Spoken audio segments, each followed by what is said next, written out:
motivation, lies, truth, impossible, virtue,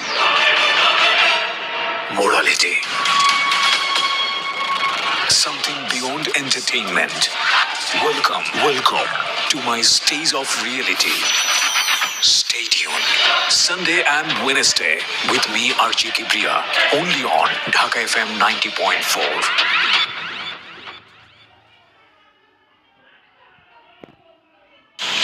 আসসালামু আলাইকুম, সবাইকে শুভেচ্ছা। আমি আরজে কিবরিয়া বলছি ঢাকা এফএম এর ইউটিউব চ্যানেল থেকে। আমাদের চ্যানেলটি হচ্ছে www.youtube.com/dfm904, যেই অরিজিনাল চ্যানেলে এই মুহূর্তে আপনারা আছেন। তো সবাইকে অনুষ্ঠান শোনার আগে বিনীতভাবে অনুরোধ করছি আমাদের চ্যানেলটি সাবস্ক্রাইব করবার জন্য। এখানে সাবস্ক্রাইব বাটনটি আছে, প্লিজ ক্লিক করবেন।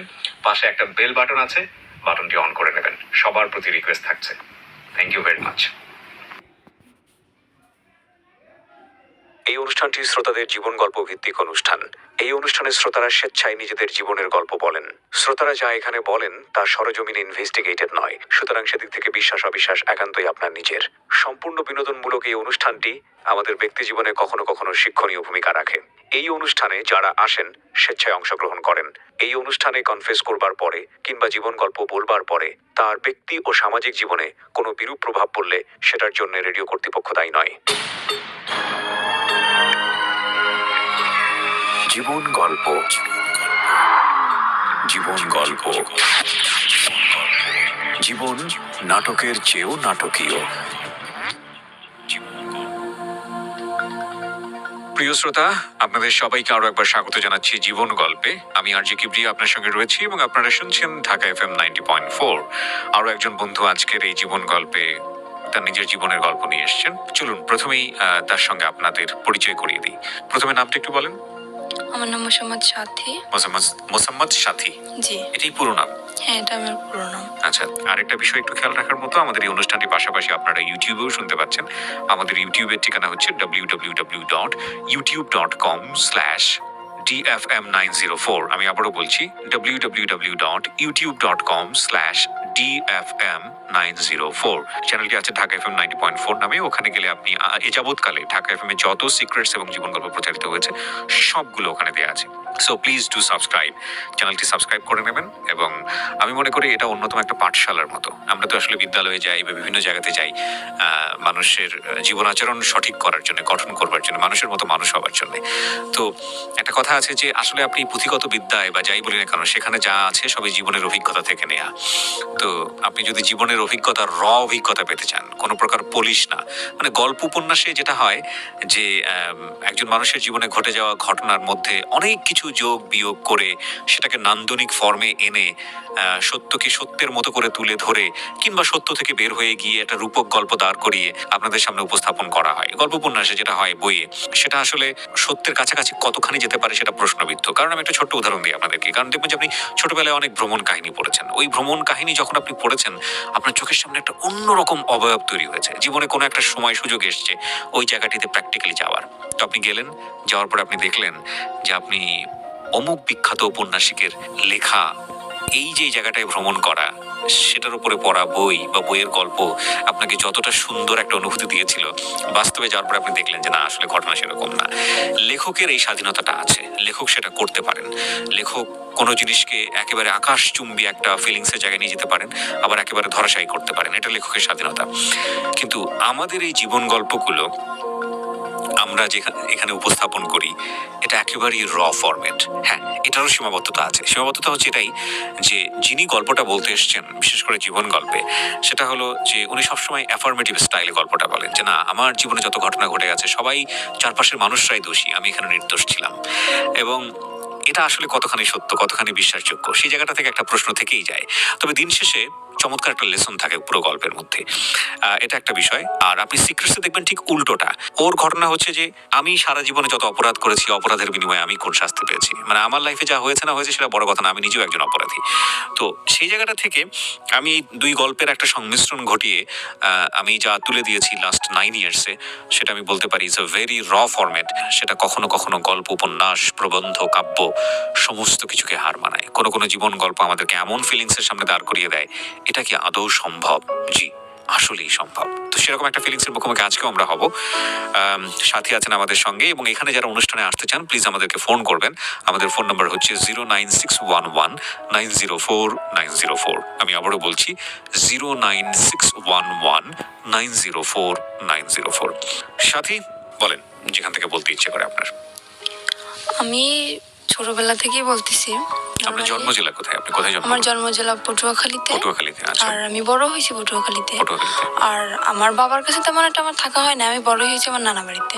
আচ্ছা, সেখান থেকে আমি যখন আমার বয়স 2.5 বছর, তখন মানে আমার আব্বু ছিল কিরকম অলস টাইপের, কাজ খুবই কম করতো। কি করতো আপনার বাবা? আমার আব্বু এমনি আমাদের গ্রামের বাড়িতে জমি আসে, জমি চাষবাস করতো, কিন্তু সেগুলো করতো না সে। কয় ভাই বোন ছিলেন আপনারা? আমি একাই, আমার কোনো ভাই বোন নেই। আচ্ছা আচ্ছা, ওকে। তারপর সেখান থেকে আমার আম্মুর যখন বিয়ে হয়, আমার আম্মু আমার মতন অনেক কষ্ট করছে জীবনে। আমার বয়স যখন 2.5 বছর, তখন আমার নানা নানির কাছে আমাকে রেখে আমার আম্মু ঢাকায় আসে চাকরি করার উদ্দেশ্য। আর এতটুকু বড় আমি হয়েছি আমার মায়ের সাপোর্টে। তারপরে আমার নানা বাড়ি থেকে বড় হওয়ার পরে ওখানে লেখাপড়া করতেছি। তখন যখন আমি ক্লাস 5-এ পরীক্ষা দিছি, তখন আমার আম্মু দেশে চলে আসে। আসার পরে আর আমার আব্বু তো কোনো কাজ করতো না, আমার আম্মুই চাকরি বাকরি করতো, আমার লেখাপড়ার খরচ চালাইতো, সংসারের খরচ চালাইতো। তো এভাবে আর কতদিন, এটা মহিলা মানুষ কতদিন পারে এটা সংসার সামলানোর দায়িত্ব? তো সে সারা জীবনের জন্য নিতে পারে না। তো সেখান থেকে আমার আম্মুর একটা অসুখ হইলো, সেটা হচ্ছে আপনার লিভারের টিউমার হলো। আচ্ছা, হওয়ার পরে ওখান থেকে আমার আম্মুকে ডাক্তার বললো যে আপনার রেস্টের প্রয়োজন, এখন থেকে আর চাকরি করা যাবে না, সম্পূর্ণ রেস্টে থাকা দরকার। ওকে। তখন আমার আম্মু চাকরিটা ক্লোজ করে দিয়ে দেশের বাড়ি চলে গেল। যাওয়ার পরে সেখানে আমার আম্মুর প্রচুর মারতো, আর কাজ তো করতো না, আর আম্মুরে খুব মারতো। এগুলো আপনার নিজ চোখে দেখা হ্যাঁ, ছোটবেলায়? আমার নিজ চোখে দেখা। তখন কি আপনি স্কুলে পড়তেন নাকি? তখন আমি স্কুলে পড়তাম। কোন ক্লাসে? তখন আমি আমার আম্মু যখন বাড়ি যায় তখন আমি ক্লাস 5-এ পড়ি। ক্লাস 5-এ পড়েন? হ্যাঁ, তখন একদিন হয়েছে কি, তখন আমি যখন ক্লাস 5-এ পড়ি, একদিন রাত্রে আমি পড়তে বসছি। বসার পরে আমার আম্মুর সাথে কি নিয়ে একটা যেন ঝগড়া হয়, সেটা আমি জানি না, আমি তো পড়তেছিলাম। তো হঠাৎ করে আম্মুকে একটা চড় মারে আমার আব্বু, কানের উপরে চড় মারার পরে আমার আম্মুর কান দিয়ে রক্ত বের হয়ে যায়। তখন বৃষ্টি পড়তেছিল, তো আমার আম্মুর কান্না দেখে আমি খুব কান্নাকাটি করতেছিলাম। তখন আমার পাশের বাড়ি থেকে এক আন্টি এসে বলে আমার আব্বুকে যে তুমি কাজ কোনো কিছু করো না, তারপরেও আবার বউ বাচ্চাদের ঘরে বসে মারো, তোমাকে এখন পুলিশে দিয়ে দেবো। একথা বলার পরে আমার আব্বু ভয় পায় যায়। ওখান থেকে আমার আব্বু চলে যায়, আমার দাদা বাড়িতে চলে যায়। যাওয়ার পরে সেখান থেকে প্রায় 2-3 বছর কোনো খোঁজ খবর থাকে না। আম্মু অনেক অসুস্থ ছিল, বারবার কল করছে আমি অসুস্থ, তাও আমার আব্বু আসে না। তারপরে 3 বছর কাটে যায়, কাটার পরে আমার আম্মু তাকে ডিভোর্স দিয়ে দেয়। ডিভোর্স দেওয়ার পরে আমার আম্মু এখনো সেরকমই থাকার মানে ইচ্ছা ছিল, কিন্তু থাকতে পারে না শুধু আমার কারণে। ডিভোর্স হয়ে যাওয়ার পরে আমার তো লেখাপড়া কন্টিনিউ চলতেছে। আমি যখন ক্লাস 8-এ পরীক্ষা দেবো তার 1 মাস আগে ওই যে ছেলে আমার যার সাথে বিয়ে হয়েছে, ওর সাথে আমার আম্মুর সাথে, ওর সাথে দেখা না, কিন্তু ওর যে বোনের জামাই, তার সাথে আমার আম্মুর সাথে দেখা হওয়ার পরে সেখান থেকে আমার আম্মুরে উনি প্রথমত আপা আপা বলে ডাকতো, কিন্তু তখন আমাকে দেখে নাই উনি। না দেখার পরে যখন আমাকে উনি দেখলো, তখন আমার আম্মুকে প্রস্তাব দিল যে এরকম আমার একটা শালা আছে, তাহলে আমি হয়তো ভাইবে দেখতে পারি। তখন বললো ঠিক আছে, ছেলেটা সংসারই থাকবে। ওকে। তখন আমার আম্মু তাও রাজি না। তারপর আমার আম্মু আমাকে জানাইলো, আমি বললাম কি দেখো আম্মু, আমার এখনো বয়স একদম কম, আর তুমি এরকম চিন্তা ভাবনা কেন নিতেছো? এখন তো বিয়ে করা সম্ভব না আম্মু, আমি এসএসসি পরীক্ষাটা দেই, তারপরে তোমরা কিছু একটা করো, এত তাড়াতাড়ি কেন এসব বলতেছো? তখন আমার আম্মু মোটামুটি রাজি ছিল না। তারপরে হঠাৎ করে আমার আম্মুর কি হয়ে গেল আমি নিজেও জানি না। তারপরে আমার আব্বুর সাথে কথা হয়। তারপরে মানে আমার ছোটবেলা থেকে ইচ্ছা, আমি তো মাদ্রাসা লাইনে পড়ছি, মানে হাফিজি পড়ার ইচ্ছা ছিল আমার, আর আমার আম্মুরও ছিল। আর আম্মু চেয়েছিল যে আমার যদি একটা ছেলে হইতো আমি হাফিজি পড়াবো, কিন্তু যেহেতু মেয়ে সেটা তো আর সম্ভব না। তারপরেও আমি এইটা পরীক্ষার পরে আমার আব্বুর সাথে কথা বলেছি, আব্বু আমি হাফিজি মাদ্রাসায় ভর্তি হবো, তো ক্ষেত্রে তুমি যদি একটু হেল্প করো ভালো হয়, আম্মু তো একা পারতেছে না। তারপরে বলতেছি কি আমার মেয়েকে যদি আমার পড়ানোর দরকার হয়, আমার মেয়ে আমার কাছে আসবে, আমি দূরে বসে আমার মেয়ের পড়ার খরচ আমি দেবো না। এটা আপনার বাবা বলেছে? হ্যাঁ, এটা আমার বাবা বলে। তারপর আমি আম্মুকে বললাম, দেখো আম্মু, তোমার কষ্ট হবে আমি জানি, তারপরও তোমার সন্তানের সুখের জন্য তোমার এটা মানিয়ে নেওয়া লাগবে। আমি তোমার কাছে থাকতে পারবো না, আমি আব্বুর কাছে চলে যাব। মানে একদম যে ছেড়ে যাবো তা না, মানে লেখাপড়ার উদ্দেশ্যে আমি আব্বুর কাছে যাব। তখন আর বাবা কি আমার তখন বিয়ে শাদী করেছে? না, আমার আব্বু এখনো বিয়ে শাদী করে নাই। আচ্ছা, তখন বিয়ে শাদী করেন। আচ্ছা, ওকে, তারপর? তারপর সেখান থেকে আমি আমার আব্বুর কাছে চলে যাই। যাওয়ার পরে আমার দাদি আর আমার ফুপু, তখন আমি আমার দাদির কাছে যাওয়ার পরে আমার দাদি আমাকে স্কুলে ভর্তি করে দেয়। সেখানে আমি এটি পরীক্ষার পরের কথা বলতেছি আমি। তো আমার রেজাল্ট বের হয়েছে, তারপরে উনি একদিন হঠাৎ করে আমার আম্মুর নাম্বারে কল করছে, যে আমার ননদের জামাই, উনি কল করছে। তারপরে শুনছে যে আমার রেজাল্ট বের হয়েছে। উনি আমার রেজাল্ট শুনলো, শোনার পরে খুব খুশি হয়েছে। তারপর আমরা আম্মুকে জিজ্ঞেস করতেছে, আপনার মেয়ে কি কোরআন শরীফ পড়তে পারে? তো বলতে হ্যাঁ পারে। তখন তো সে আরো খুশি, মানে সে খারাপ কোনো উদ্দেশ্য এটা চায় নাই। সে চাইছে যে ছেলেটা যেহেতু খারাপ, এমন একটা মেয়ে ওর জীবনে আসুক যাতে ও ভালো হয়ে যায়, সেরকম একটা ধার্মিক মেয়ে চেয়েছিল। তখন আপনি বাবার কাছে? হ্যাঁ, তখন আমি বাবার কাছে। কথা হচ্ছে আপনার মায়ের সঙ্গে? হ্যাঁ, কথা হচ্ছে আমার মায়ের সঙ্গে। তখন আমার আম্মু একদিন হঠাৎ করে আমাকে বললো কি, ও আরেকটা কথা, এখানে আমার যে নানার যে ভাই, ছোট ভাই, উনি মারা যায় তখন। আচ্ছা। শুক্রবার দিন উনি মারা যায়। আর তখন আমার স্কুলও বন্ধ। আমি মাদ্রাসা থেকে যাই স্কুলে লাইনে ভর্তি হই, যেহেতু মাদ্রাসায় পড়া হবে না, স্কুলে ভর্তি হই। সেদিন আমার স্কুল অফ। তো আমার আম্মুকে কল দিয়ে বলতেছি কি, এরকম এরকম যে তোমার নানা তো মারা গেছে, তাই তোমার আসা লাগবে। আমি আসলাম। আসার পরে ওই ছেলেটাও তখন সেখানে, উনি ওর ভাইয়ের কাছে আসছে। সেখানে ওর ছেলেটাও আমাকে দেখে। দেখার পরে ওদের মোটামুটি পছন্দ হয় না কিনা আমি জানি না। আমার মার সাথে কন্টিনিউ ওদের কথা হয় প্রত্যেক দিন, কিন্তু আমি তো সেটা জানি না। তারপরে সেখান থেকে আম্মুর সাথে কথা দীর্ঘদিন যাবত চলে, প্রায় 2 মাসের মতো কথা চলে। হঠাৎ করে আম্মু আমাকে বলে কি, বৃহস্পতিবার দিন, শুক্রবার তো স্কুল বন্ধ, আম্মু বলতেছে কি, আম্মু তুমি আসো, কালকে বিকেল আবার চলে যাও। পাশাপাশি 1 ঘন্টা লাগে যাইতে আমার বাবা বাড়ি থেকে নানা বাড়ি। আমি বলতেছি আচ্ছা ঠিক আছে, আমি আসতেছি। সেখান থেকে আমি কি আসলাম। আসার পরে ওই ছেলেটা রাত্রবেলা আমাদের, মানে ওর 2টো ফ্রেন্ড নিয়ে আমাকে দেখতে আসলো রাত্র প্রায় 8টার দিকে। এসে দেখে গেল, খাওয়া দাওয়া করলো। তারপরে আমি আম্মুকে জিজ্ঞেস করতেছি, আম্মু এটা কে? আমি বলতেছি তোমার জন্য সম্বন্ধ ঠিক করছে, সে ছেলে তোমাকে দেখতে আসছে। আমি তো পুরো রিয়াকশন নিছি, কি অবস্থা, তোমাকে আমি বললাম না যে আমি বিয়ে করবো না, তো তাড়াতাড়ি, তারপর তুমি বিয়ে ঠিক করছো। আমার কি বিয়ের বয়স হয়েছে? তখনও ক্লাস 8 আপনি? হ্যাঁ, তখন আমি না, তখন তো ক্লাস 9-এ ভর্তি হয়েছি। ভর্তি হয়েছেন? হ্যাঁ, সবেমাত্র ক্লাস শুরু। আমরা যেটা জানি যে জানুয়ারি মাস থেকে প্রায় মার্চ মাস পর্যন্ত সেরকম একটা ক্লাস কিন্তু হয় না। তারপরে সেজন্য আমি ছুটি কাটাতে আসছিলাম। আম্মুকে আমি বলার পরে আম্মু বলতেছে কি, আচ্ছা ঠিক আছে, তুমি যদি রাজি না হও তোমাকে আমি জোর করবো না। ঠিক আছে, আমি চলে গেলাম আব্বুর কাছে, আবার লেখাপড়া শুরু করলাম। তারপরে হঠাৎ করে আমার নানি বলতেছে কি যে, আমি তো অসুস্থ, আমার মনের একটা আশা তুই পূর্ণ করবি। আমি বলতেছি বলো। যেহেতু সে আমাকে মানুষ করছে, তার কোনো কথা তো আমি ফেলতে পারি না। বলতেছি যে বলো। তো বলতেছে যে আমি যদি মারা যাই, আমার শখ যে তোকে আমি ছোটবেলা থেকে মানুষ করছি, আমার শখ যে তোর বিয়ে দেখে আমি যাব, যদি মারাও যাই তোর বিয়েটা দেখে তারপরে আমি মারা যাবো। তো আমি বলতেছি কি, রানী দেখো, আমার যে বড় বোন, আমার যে আমি এখন যে বোনের কাছে থাকি, ওর এখনো বিয়ে হয় নাই। তারপরে আমার যে বড় ভাইরা, ওরাও এখনো বিয়ে করে নাই। আমার ফ্যামিলির ভিতর থেকে বলতেছে কারোর বিয়ে না, তুমি হঠাৎ করে আমার বিয়েটা কেন তোমার দেখতে ইচ্ছে হলো? তো বলতেছে আমি বুড়ো মানুষ, আমি এটা বলতেছি আমার মনের ইচ্ছাটা তুই পূরণ করবি না। আমি তো একদমই রাজি না, কারণ আমার ইচ্ছে ভাবনা ছিল অন্যরকম, যে আমি আমার আম্মু যত কষ্ট করেই হোক, যদি আমার এসএসসি পরীক্ষাটা দেওয়া হয়ে যায়, তারপরে আমি যে কোনো একটা ছোটোখাটো জব করব, নিজের পড়ার খরচ যাতে নিজে চালাইতে পারি, সেরকম একটা ইচ্ছা ছিল আমার। তো সেখান থেকে নানি তো আমাকে খুব জোরাজোরি করতেছে। এবার আমি বললাম কি, আমার পক্ষে বিয়ে করা সম্ভব না। আমি রাগ করে চলে যাচ্ছি আমার বাবার বাড়ি। সেখান থেকে আমার রাস্তা থেকে আমার জোর করে নিয়ে আসা হয়। তারপরের দিন আমার বিয়ে, আমি জানি না। সেখান থেকে এখানে আপনার বাবার কোনো ভূমিকা ছিল না? না, এখানে আমার বাবার কোনো ভূমিকা ছিল না, আর আমার বাবাকে জানানোও হয়নি। জোর করে নিয়ে আসার পরে তারপরের দিনে আমার ফোনে ছেলেটার সাথে কথা হয়। আমি ছেলেটাকে অনেকভাবে বুঝালাম। আমি বললাম, দেখেন আমি একটা খারাপ মেয়ে, আমার একটা ছেলের সাথে, মানে যাতে ও রাজি না হয়, সম্পর্কটা যাতে ভেঙে যায়। ছেলেটার সাথে আমি সরাসরি ফোনে কথা বলি। তো তারপরেও বলতেছে, তুমি যাই হও না কেন, আমি তোমাকে মেনে নেবো। বলতেছে আমার একটা ছেলের সাথে সম্পর্ক আছে। তো বলতেছে ছেলের সাথে সম্পর্ক আছে, দেখো আজকালকার ছেলেরাও আশা দেয় ঠিকই, কিন্তু বিয়ে করে না। তুমি আমারকে নিয়ে তুমি অসুখী হবো না, তুমি এই চান্সটা মিস করো না। তারপরে জোর করে হোক, যাই করে হোক, মারামারি হোক, আমাকে মারছে পর্যন্ত। আমার খালু আমাকে মারছে, আমার আম্মু আমাকে মারছে বিয়েটার জন্য।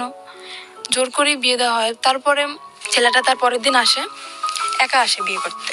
ফ্যামিলি থেকে কেউই আসে না, কারণ ওর ফ্যামিলি থেকে তো ও জানে যে ও কিরকম, সেজন্য ওর ফ্যামিলি থেকে কেউই আসে না, ও একাই বিয়ে করতে আসে। আমি আম্মুকে তখন বললাম, আমি জানি না হঠাৎ করে আমার আম্মুর কি হয়ে গেল, যে আম্মু মানে আমার ইচ্ছার বিরুদ্ধে কখনোই কথা বলে না, সেই আম্মু আজকে আমার মারলো ওই ছেলেটার জন্য।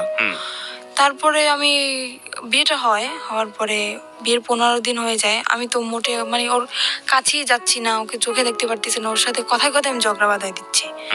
আমি তো রাজি না, যেহেতু আমার ওকে পছন্দ না। এমনি দেখতে সুন্দর ছিল ও। তারপরে সেখান থেকে বিয়ে হওয়ার পরে প্রায় মাসখানিক হয়ে যায়। তারপরে চিন্তা ভাবনা করলাম, যাক, যা হওয়ার হয়ে গেছে। আরো আমাকে বলছিল, তুমি যেহেতু লেখাপড়া করতে চাও, তোমাকে বিয়ে পরে লেখাপড়া তো একজন ছেলের সঙ্গে বিয়েটা হলো কিভাবে বাসায়? একজন ছেলের সাথে দিয়ে দিল আমার ফ্যামিলি। মানে কাজী এসেছিল? হ্যাঁ, কাজী ওখানে আমাদের সে কোর্টে বিয়ে হয় নাই, বিয়েটা হয়েছিল আপনার মসজিদে বসে। আচ্ছা, কোর্টে বিয়ে হয় না, আমার যেহেতু গ্রাম অঞ্চল। হ্যাঁ। মসজিদে কে কে ছিল আপনার বিয়ের সময়? আমার বিয়ের সময় আমার নানা ছিল, তারপরে আমার একটা খালু ছিল, আর কে কি ছিল আমি জানি না, এই দুজন ছিল সেটা আমি জানি। তার মানে আপনার কাবিন টাবিন কিচ্ছু করা হয়নি? না, কাবিন হয়েছে আমার। ও ছেলের পক্ষে সাক্ষী কে ছিল? ছেলের পক্ষে সাক্ষী কেউ ছিল না, এমনি হয়তো মানে আমার নানার দিক থেকে হয়তো কেউ ছিল। প্রথম কথা হচ্ছে আপনার বয়সই তো হয়নি তখন। আমার তো বয়সই হয়নি, 14 তখন তো বছর কোর্টে বয়স। যাওয়া সম্ভব না। রাইট, 14-15 বছর বয়স আপনার। তখন তো কোর্টে যাওয়া সম্ভব না, কিন্তু আমার ওখান থেকে ওই ছেলেটা একটা চালাকি করছিল কি, কাবিন আপনার বয়স বাড়িয়ে দিয়েছিল? হ্যাঁ, আমার বয়স বাড়িয়ে দিয়েছিল কি, আমার একটা ফলস একটা জন্ম নিবন্ধনের কার্ড তৈরি করে, সেটা আমার আম্মুর সাথে একসাথেই মিশে আমাদের পোস্ট অফিস থেকেই করা হয়। সেখানে মানে আমি যখন পড়ালেখা করতেছি তখন হয়তো এক ফাঁকে এসে আমার আম্মুর সাথে করে গেছে, সেটা আমি জানি না। তো সেটা এখন আমার কাছে আছে, সেটা এখন আমার বর্তমান বয়স 21 বছর দেওয়া। বর্তমান বয়স। তারপর সেখান থেকে তো বয়স বাড়ানো হয়, কাবিনও করা হয়। কাবিন করার পর তারপর 1 মাস পরে চিন্তা করলাম, যাক, যা হওয়ার হয়ে গেছে, খামাখা ও ছেলেটা তো আর কোনো অপরাধ করে না, যেহেতু বিয়ে হয়ে গেছে আমি মেনে নিলাম। নেওয়ার পরে আমি বিয়ের 1 মাস পর ওকে বললাম কি, দেখো, আমার ইচ্ছা না যে আমি বাবার বাড়ি থাকবো। তোমার যদি মনে করো শুধু থাকার মতো একটা ঘর থাকে, আমার তাতেই চলবে, কিন্তু আমি বাবার বাড়ি থাকতে চাই না। তুমি আমাকে তোমার নিজের বাড়ি নিয়ে চলো। ও তো নিজের বাড়ি আমাকে নেবে না, একদমই না, কারণ আমি যদি সম্পূর্ণ সত্যিটা জেনে যাই তখন ওর সমস্যা না, আমাকে নেবে না। তখন আমি আমার শাশুড়ির সাথে কথা বললাম যে, আম্মা দেখেন, এরকম এরকম আমার তো এখানে থাকতে ভালো লাগে না, আর লোকজন কি মনে করবে, আমার বিয়ে হয়ে গেছে তারপর আমি বাবার বাড়ি থাকতেছি। তো বলতেছে, আচ্ছা ঠিক আছে, তুমি আসো। সেখান থেকে আমার আম্মু কি করলো, ওর কাছে টাকা নেই, ও তো কাজ করে না। বিয়ের 1 মাস হয়ে গেছে, 1 মাস যাবত আমাদের বাড়িতে কাজ কাম তো কিছু করে না। আমার আম্মু করতেও বলে না, যেহেতু নতুন জামাই, তাকে তো আর কাজ করতে বলা যায় না। আমার আম্মু কি করলো, আমার নানার কাছ থেকে 20,000 টাকা নিয়ে আসলো। আসার পরে আমাকে দিল, দেওয়ার পরে বললো, আচ্ছা ঠিক আছে, তোরা এটা নিয়ে যা। যেহেতু কিছু দিতে পারি নাই, বিয়ের 1 মাস পরে চলে গেলাম শ্বশুর বাড়ি। যাওয়ার পরে কিসি বাড়ি আমি যাওয়ার পরে আমি তখনই আমার মনে একটু সন্দেহ হয়েছে, আমাকে একদমই বাইরে বেরোতে দিত না। শ্বশুর বাড়িতে গিয়ে আপনি কি পেলেন? মানে শ্বশুর শাশুড়ি কাউকে পেলেন? না, আমার শ্বশুর নেই, আমার শ্বশুর মারা গেছে আজকে 26 বছর। আচ্ছা, তো শাশুড়িকে পেলেন তো নিশ্চয়ই? হ্যাঁ, শাশুড়ি আছে আর আমার একটা ননদ আছে। তারপর? ননদটা বিয়ে দেওয়া, তো আমার শাশুড়ি একাই থাকে বাড়িতে। সেখানে যাওয়ার পরে আমাকে একদম বাইরে বেরোতে দিচ্ছে না, আর আমি যে গোসল করব, সে গোসলের পানিটা পর্যন্ত আমার ঘরে আইনে দিচ্ছে আমার শাশুড়ি। আমি তো মহা খুশি যে এরকম একটা শাশুড়ি পাইছি আমি, যে আমার গোসলের পানিটা পর্যন্ত আমার ঘরে এনে দিতেছে, আমার বাইরে যাইতে দেয় না। দেখ, আমি ভাবছি হয়তো আমি 5 ওয়াক্ত নামাজ পড়ি, হয়তো সেই কারণে আমার শাশুড়ি চায় না যে পরপুরুষ আমাকে দেখুক, এর জন্য পানিটা এনে দেয়, কিন্তু তাদের মনের ভিতর তো অন্য কিছু। সেটা আমরা সামনের দিকে যাই। তারপরে সেখান থেকে 3 মাস পার হয়ে যায়। যাওয়ার পর আমার একটা চাচা শ্বশুর ছিল, সে সবার ছোট ছিল, সে আমাকে খুব আদর করতো। মানে নিজের বাবার কাছ থেকে আমি যতটুকু আদর না পাইছি, তার কাছ থেকে ততটুকু আদর মনে হয় আমি পাইছি। কিন্তু বিয়ের 6 মাস পরে উনি মারা যায়। আমার সেই চাচা শ্বশুর মারা যাওয়ার পরে সেখান থেকেই আমার সংসারে আগুন লেগে গেল। কারণ আমার ওই চাচারে খুব ভয় পাইতো আমার হাজবেন্ড, যার কারণে মানে কোনো কিছু করতে গেলে ভাবতো, অন্তত 50 বার ভাবতো।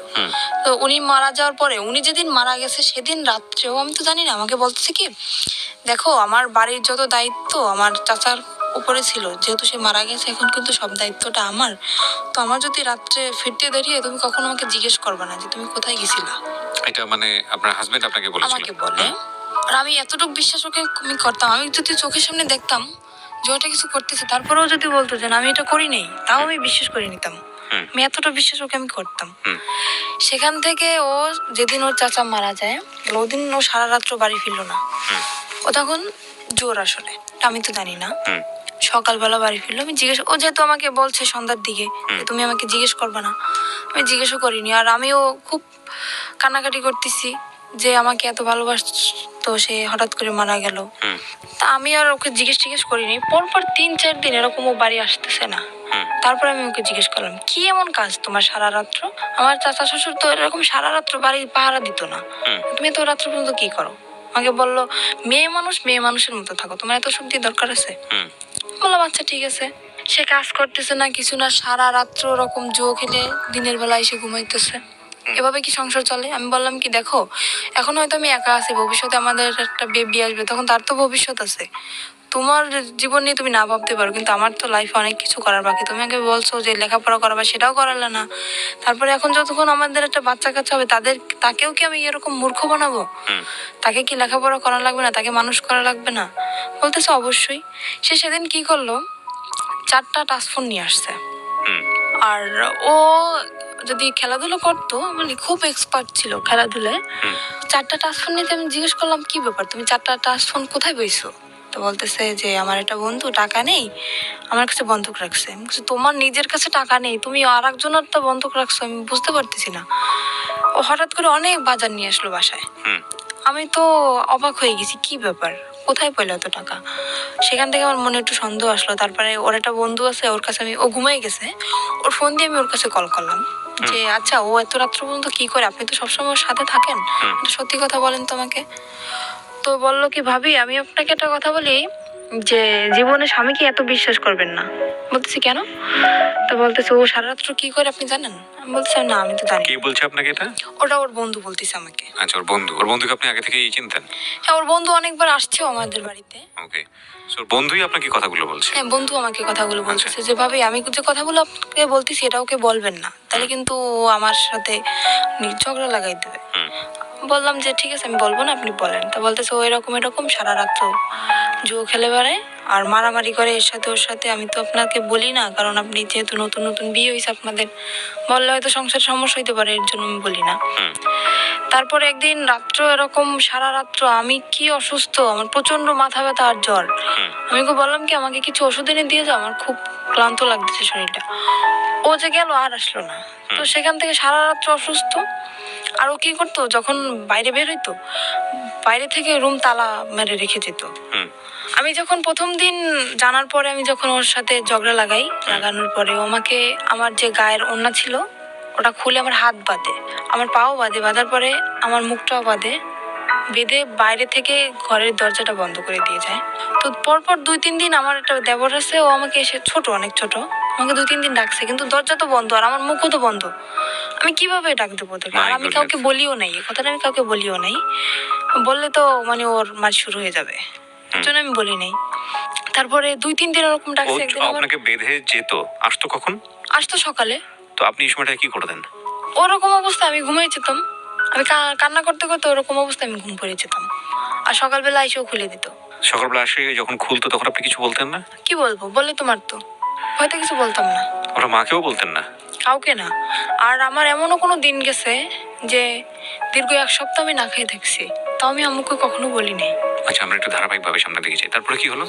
তারপরে সেখান থেকে হাত পা ভাবে বেঁধে রেখে যেত। একবার আমার দেবর জিজ্ঞেস করতেছে যে ভাবি তোমাকে রাত্রে যখন আমি ডাকি, মানে ওরা প্রায় প্রায় যদি কিছু রান্না করতো আমাকে দিয়ে যেত, তোমাকে ডাকি তুমি সারা দাও না কেন? আমি বলি কি আমি ঘুমিয়ে গেছি। তারপর ও একদিন টের পাইছে আমি কান্নাকাটি করতেছি, আর সেদিন আমাকে ও করে না, ওরভাবে বেঁধে রেখে যায় না, এমনি মারছিল। মারার পর বাড়ি থেকে তালা মারা ঠিকই ছিল। তারপরে আমার দেবরের কাছে একটা চাবি ছিল, ওর এই চাবিটা আবার আমাদের তালা খুলতো। তালাটা খোলার পরে ও আমাকে নিয়ে ওর আব্বুর কাছে যায়। তখন ওর আব্বু মারা যায় না, ওর আব্বুর কাছে যায়। যাওয়ার পরে করছে, বললো কি যে কি ব্যাপার, আজকে শুনলাম ঘরে অনেক ডাকাডাকি কান্নাকাটি, কি হয়েছে তোমার? আমি বললাম কি এরকম এরকম আপনার ছেলে এরকম করতেছে। বলার পরে সে আমাকে বললো কি, মানে আমি কিন্তু আর একটা চাচার কথা বলতেছি এখানে, আমার যে বড় চাচা ওনার কথা বলতেছে। সে বলতেছে, তার কাছে বলার পরে সে বলতেছে যে এরকম করতেছে, তা তুমি আমাকে জানাওনি কেন? বলতেছে এমনিতেই জানাইনি, চাই না, আমি নিজেই শাসন করতে চাই ওকে, দেখি কি হয়, তারপরে যদি না শুনে তখন আপনাদেরকে আমি জানাবো। সেরকম চিন্তা নিয়েছিলাম আমি। তারপরের দিন আমার চাচা, ওর যে চাচা, আমি ওকে চাচা বলে ডাকতাম, ওকে ডেকে নিয়ে জিজ্ঞেস করে কিরে তুই এরকম করতেছিস কেন? ওখান থেকে ওকে পেয়ে গেছে। কেন আমি বললাম? আমি তো নিজের ইচ্ছায় বলি নাই, সে আমাকে ডেকে নিয়ে গেছে, তারপরে আমি বলছি। না, ওর চাচা তো মারা গিয়েছে, আপনি একটু আগে যেটা বললেন। না, ওর বড় চাচার কথা বলতেছি আমি, ওটা তো ওর ছোট চাচা ছিল। ওকে। সেখানে ওকে কেন আমি বললাম, আমার সেই চাচা শ্বশুরকে কেন আমি বললাম, ও সেখান থেকে তারপর আমার চাচা শ্বশুর বলল যে এখন ওকে ঘরে নিয়ে যাবে, ওর গায়ে যদি নেক্সট টাইম কখনো একটা ফুলের টোকাও পড়ে তাহলে তোকে বাড়ি থেকে বের করে দেবো। আমার চাচা শ্বশুর এটা বললো। সে ডাইরেক্ট তার সামনে বলে আসতেছে ওকে আমি এখন মারবো, যদি কিছু করতে পারেন করেন। আমাকে এই বলে হাত ধরে টেনে রুমের ভিতরে নিয়ে যেয়ে আমাকে আবারও মারে। কেন আমি বললাম। তারপরে সেখান থেকে আমার চাচা শ্বশুর বলল বাড়ি বসে এরকম করবা, পরের মেয়ে যদি কিছু একটা হয়ে যায় তখন আমরা মামলা খাবো, এটা হবে না, বাড়ি থেকে বের হয়ে যাও, দুজনেই বের হয়ে যাও। ঠিক আছে, বের হয়ে চলে আসলাম। আর আমারও ইচ্ছা ছিল যে মানে বাড়ি থেকে আমি বের হয়ে চলে আসবো, যেহেতু যদি বন্ধু বান্ধবের সাথে থাকে তাহলে আরো বেশি খারাপ হয়ে যাবে, এখানে থাকলে আমি ওকে ভালো বানাতে পারবো না। আমি চলে আসি, আমার বাবার বাড়ি চলে আসি। আসার পরে আমার আম্মু সব ওই নিজের মুখেই বলছে সবকিছু, যে এরকম এরকম হয়েছে। বাড়ি থেকে বের হয়ে কোথায় আসেন? আমার বাবার বাড়ি আসছে। বাবার বাড়িতে? হ্যাঁ। সেখান থেকে যখন আমার আম্মু সবকিছু জানতে পারে এরকম এরকম, তখন আমার আম্মু বলতেছে এরকম একটা কাজ করলাম, আমার একটা মাত্র মেয়ে, আমি কি করলাম এটা? তখন আমার আম্মু বললে যে মানে আমাকে ওখান থেকে ডিভোর্স করাবে। আমি বললাম আম্মু দেখো, বিয়েটা কিন্তু তোমাদের ইচ্ছে হয়েছিল, আমার ইচ্ছাই হয় না, কিন্তু আমি এটা পারবো না যে তোমাদের ইচ্ছে মতো সবকিছু করবো, এটা হবে না। তোমাদের ইচ্ছে মতো বিয়ে করছি, আবার তোমাদের ইচ্ছে মতো ডিভোর্স করবো, এরপরে আমার আবার বিয়ে হবে, সে তো এর থেকেও খারাপ হতে পারে। তখন আমি কি করবো আম্মু? তখন আপনার লেখাপড়া কি বন্ধ? হ্যাঁ, লেখাপড়া বন্ধ। ওকে। তারপরে সেখান থেকে আমার আম্মু তো আমাকে ওখানে রাখ দিবেই না, একদম ডিভোর্স করাই দেবে। ওকে বলতেছে তুমি চলে যাও। ও চলে আসে, আসার পরে সেখান থেকে ওকে বলার পরে ও চলে আসে। না, আমি তো খুব কানাকাটি করতেছি, যেহেতু আমার অল্প বয়সে বিয়ে হয়েছে, তারপর আমার প্রথম স্বামী। এমনিতেই তো আমার তখন আবেগী বয়স, তখন তো মনে করেন একটা ছেলে যদি পাশে থাকে তখন আবেগে এমনিতেই ভালোবাসা এসে যায় তার প্রতি। তো আমি মানে খুব লাভ করতাম ওকে আমি। তারপরে আমি খুব কান্নাকাটি করতেছি, খাচ্ছি না, কিছু না। আমার আম্মু বলতে দেখ এরকম যদি করিস তাহলে তো তোর নিজের শরীর তো থাকবে না, তুই তো মারা যাবি, এরকম কেন করতেছিস? আমি বলছি আম্মু তুমি যদি সত্যি আমাকে চাও বাঁচাইতে তাহলে আমাকে ওর কাছে দিয়ে আসো। বলতেছে এটা আমি কখনোই পারবো না, আমি একবার তোমার জীবন নষ্ট করছি, কিন্তু দ্বিতীয়বার আবার আমি তোমার জীবনটা নষ্ট করতে পারবো না। সেখান থেকে আমি কি করলাম, আমার আম্মুর ইসের জন্য, ডাক্তার দেখানোর জন্য আমার আম্মু কিছু টাকা নিয়ে আসে আমার নানার কাছ থেকে। আমি সেই টাকাটা মানে নর্মালি যেটা বলি চুরি বলতে পারি, চুরি করে আমি আমার কাছে নিয়ে আসি। আসার পরে রাত্র 8টার সময় আমি বাসা থেকে বের হয়ে যাই, বের হয়ে আমি পালাই ওর কাছে চলে আসি। ও কোথায় ছিল তখন? ও তখন ঢাকায় ছিল। ঢাকায় ও কি করছিল? ও ঢাকায় কিছু করতেছিল না, ঢাকার ওটা মামা আছে। মানে ও চাচ্ছিল আপনি পালিয়ে চলে আসেন ওখান থেকে? হ্যাঁ, ও চাচ্ছিল সেটাই। আর ওর সাথে আমার কথা হইতো, রেগুলারলি কথা হইতো। যখন সবাই ঘুমিয়ে যেত তখন আমি রাত্রেবেলা ওকে ফোন করতাম, আচ্ছা। ওর সাথে আমার কথা হইতো। তো ওর সাথে আপনার বয়সের ডিফারেন্স কত ছিল? ওর সাথে আমার সাথে যখন ওর বিয়ে হয়েছিল তখন ওর বয়স ছিল 21 বছর। ও তো পিচ্ছি, ও তো কিছু বোঝে না।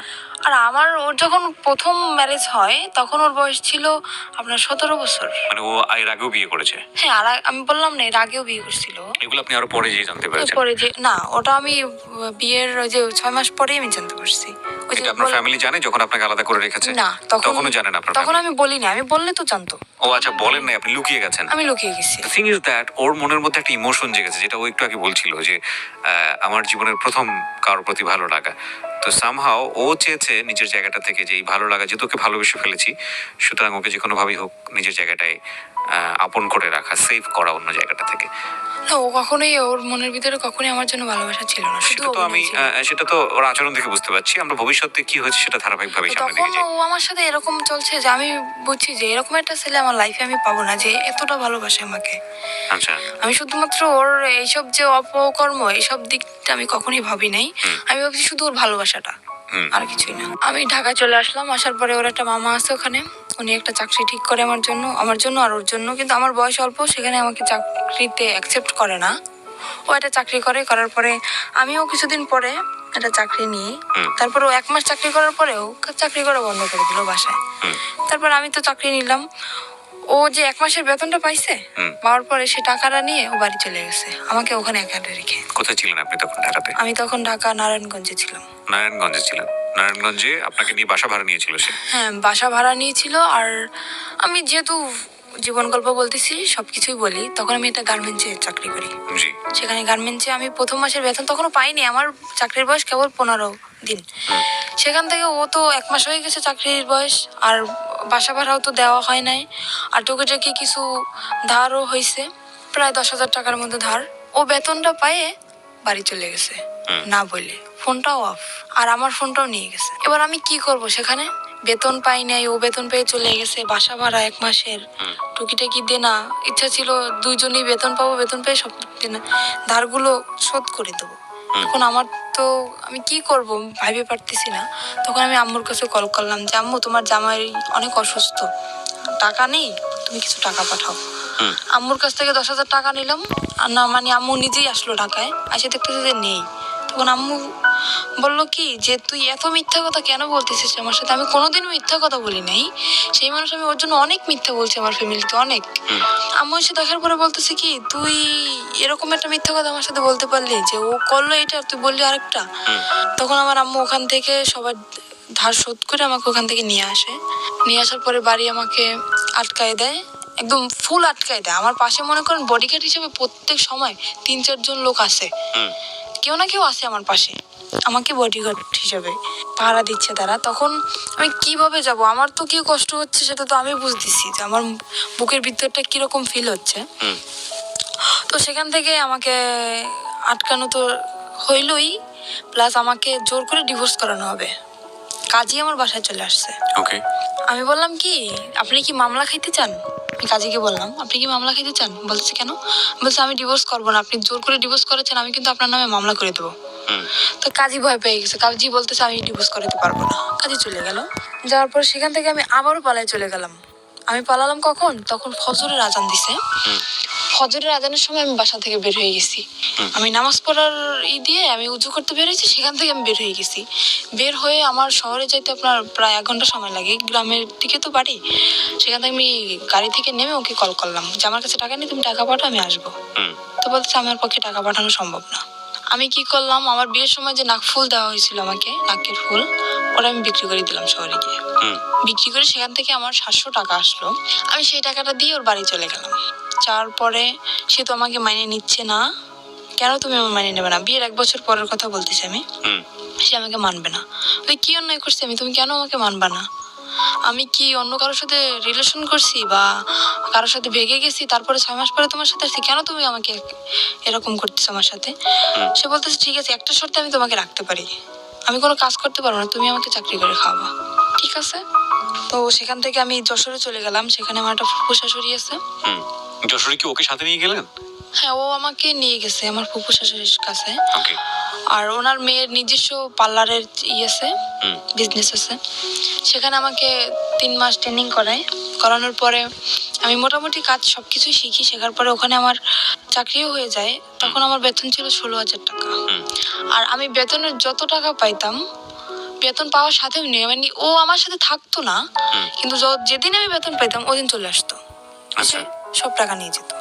হাত খরচের টাকা রেখে সব টাকা নিয়ে যেত।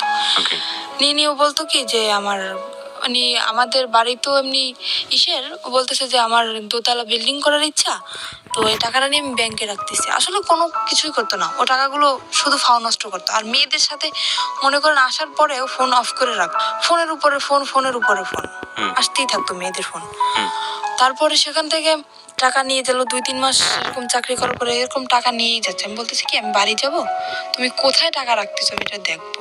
সে আমাকে বাড়ি নেবে না। তখন একটা মেয়ের সাথে ওর রিলেশন চলতেছে। সেই মেয়েটাই মানে জানতো যে ওর বউ আছে, তারপরে আমার বাড়ি কোথায়, সবকিছুই জানতো। তারপরেও মেয়েটা ওর সাথে রিলেশন চলতেছে। আর সে মেয়েটারও আগে বিয়ে হয়েছিল, যেরকম ও ছিল সেরকম সে মেয়েটা ছিল, দুজনই একরকম। ওর সাথে রিলেশন ছিল, তারপরে রিলেশন চলতেছে সেটা আমি জানি না। তারপরে একদিন ওই মেয়েটাকে নিয়ে আমি তো অফিসে, আমার ফুফু শাশুড়ির বাসায়ও আসে। আর আমার যে দুপুরের লাঞ্চ, আমার ওই যে বাসায় যে কাজের বুয়া হুম। উনি নিয়ে যেত, আমি বাসায় আসতাম না দুপুরে, Okay. উনি নিয়ে যেত। ওকে। তো দুপুরের সময় ও যখন আসে আমাকে ওই কাজের বুয়া বলে কি যে আমি ওকে খালা বলে ডাকতাম। হুম। তো বলতেছে উনি আমাকে একদম মেয়ের মতোই দেখতো। হুম। তো বলতেছে আম্মু তোকে একটা কথা বলবো, তুই কাউকে বলবি না আর আমার নামটাও বলবি না। আমি বলতে আচ্ছা ঠিক আছে বলবো না। কি আমি বুঝতে পারিনি যে এই কথাটা বলবে। হুম। আমি ভাবছি হয়তো আমার ফুপু শাশুড়ি একটু মানে রাগী মানুষ, তো অনেক সময় অনেক গালাগালি করে, আমি ভাবছি সেরকম কিছুটা বলবে। তো বলতেছে আচ্ছা আপনি বলেন, আমি কাউকে বলবো না। তো বলতেছে কি যে জামাই এটা মেয়েকে নিয়ে এরকম এরকম বাসায় আসছে, মেয়েটাকে তুই চিনিস? তো আমি ভাবছি হয়তো আমার ননদ হইতে পারে। আমি বলছি দেখতে কেমন? তো উদাহরণ দেওয়ার পরে আমি দেখতেছি যে না, আমার ননদ তো এরকম না। তখন আমি বললাম কি আচ্ছা ঠিক আছে আমি বাসায় যেয়ে দেখবো, বাসায় যেহেতু আসছে আমি বাসায় যেয়ে দেখবো। তা বলতেছে নর্মালি যদি তোর ননদ হইতো তাহলে তো এরকম বসার কথা না। সে মেয়েটা ওর পাশে যে বসতেছে, ওর হাতে হাত রাখতেছে, হেসে হেসে কথা বলতেছে, একসাথে সেলফি তুলতেছে। হুম। আমি বলতেছি আচ্ছা আমি বাসায় যেয়ে দেখবো, তুমি বাসায় যাও। তারপরে আমি 5টার সময় ছুটি নিয়ে আমি ওখান থেকে যাই। তারপরে বাসায় যেয়ে ওদেরকে আমি পাই না, ওরা ওখান থেকে চলে যায়। হুম। চলে যাওয়ার পরে আমি সেদিন তো পাই না, তারপর আমি কান্না করতেছি। তখন আমার মনের ভিতর কিরকম একটা সন্দেহ জাগছে যে হঠাৎ করে আমার সাথে দেখা না করে চলে গেল, কোন মেয়েকে নিয়ে আসলো। হুম। আমি খুব কান্নাকাটি করতেছি আর আমার চোখ একদম ফুলে গেছে কান্না করতে করতে। তখন আমার ফুফু শাশুড়ি বুঝতে পারছে যে হয়তো কিছুটা হয়েছে, আমাকে ডাকলো। ডাকার পর উনি আমাকে পারুল বলে ডাকতো, কারণ ওনার একটা মেয়ে ছিল, ওনার মেয়েটা রোড অ্যাক্সিডেন্টে মারা যায়, সেজন্য আমাকে নিজের মেয়েই মনে করতো। হুম। তো ওনার মেয়েটার নাম ছিল পারুল, আমাকে পারুল বলে ডাকতো উনি। হুম। তো বলছে পারুল তোর কি হয়েছে? আমি বলছি কিছুই হয় নাই। তো বলতেছে কান্নাকাটি কেন করতেছিস? আমি বলছি কি আপনি সব কিছুই জানেন তাও নাটক কেন করতেছেন? তো বলতেছে কেন আমি কি করছি, কিসের নাটক করলাম আমি? বললাম আপনার বাসায় যেটা মেয়েকে নিয়ে আসছিল সে মেয়েটা কে? আমার ফুফু সব কিছু জানে, আর ওই যে জিনিসটা ওটাই আমার ফুফু শাশুড়ির হাত ছিল। হুম। তারপরে প্রথম প্রথম বুঝতে পারিনি, তারপরে মানে নিজের ভিতর থেকে চিন্তা ভাবনা করে দেখলাম যে সে যেহেতু জানবে না তাহলে এরকম একটা কাণ্ড কিভাবে ঘটলো, তার বাসায় মেয়েটাকে নিয়ে আসলো। ওর ইচ্ছা ছিল যে আমাকে প্রথমত ওর দেওয়ার ইচ্ছা ছিল না, ওখানে যেখানে আমাকে বিক্রি করা হয়েছে দেওয়ার ইচ্ছা ছিল না। ওর ইচ্ছা ছিল যে মানে ওই মেয়েটাকে ও দেবে ওখানে। তো ওই মেয়েটা রাজি হয় না, মেয়েটা বললো কি ওকে একটা শর্ত দিল যে আমি যাইতে পারি ওই জায়গায়, তুমি যদি আমাকে বিয়ে করো তাহলে আমি যাবো। তারপরে সেখানে ওই মেয়েটাকে নকল রেজিস্ট্রি করে ও বিয়ে করে। এবার সেখান থেকে ওই মেয়েটাকে নকল রেজিস্ট্রি করে বিয়ে করে। বিয়ে করার পরে আমি যখন জানতে পারি যে ওর সাথে বিয়ে হয়ে গেছে, তখন আমি ওখান থেকে বাড়ি চলে যাই। বাড়ি চলে যাওয়ার পরে দেখতেছি ওরা দুজনই বাড়ি। জিজ্ঞেস করলাম কি ব্যাপারে, মেয়েটা কে? আমাকে সেখান থেকে বাড়ি একদম ঢুকতেই দিল না, মানে রুমের ভিতরে ঢুকতেই দিল না। মেয়েটা তো রুমের ভিতরে, কত জানে যে বউ আছে, বাড়ি আসতেই মানে আপনার পারে। শ্বশুর বাড়ি? হ্যাঁ আমার শ্বশুর বাড়ি। ও তো কোনো অ্যাকশন নিচ্ছে না, কিন্তু আমি তো পুরো একদম মনে করেন একটা মেয়ের কখনোই চাইবে না যে তার স্বামীর লাইফে অন্যটা মেয়ে আসুক। আমি তো অনেক রাগারাগি করতেছি, চিল্লাপাল্লা করতেছি। ও সেখান থেকে আমাকে নিয়ে গেল একটা হোটেলে। তারপরে সে হোটেলটা আমার একটা আত্মীয়র।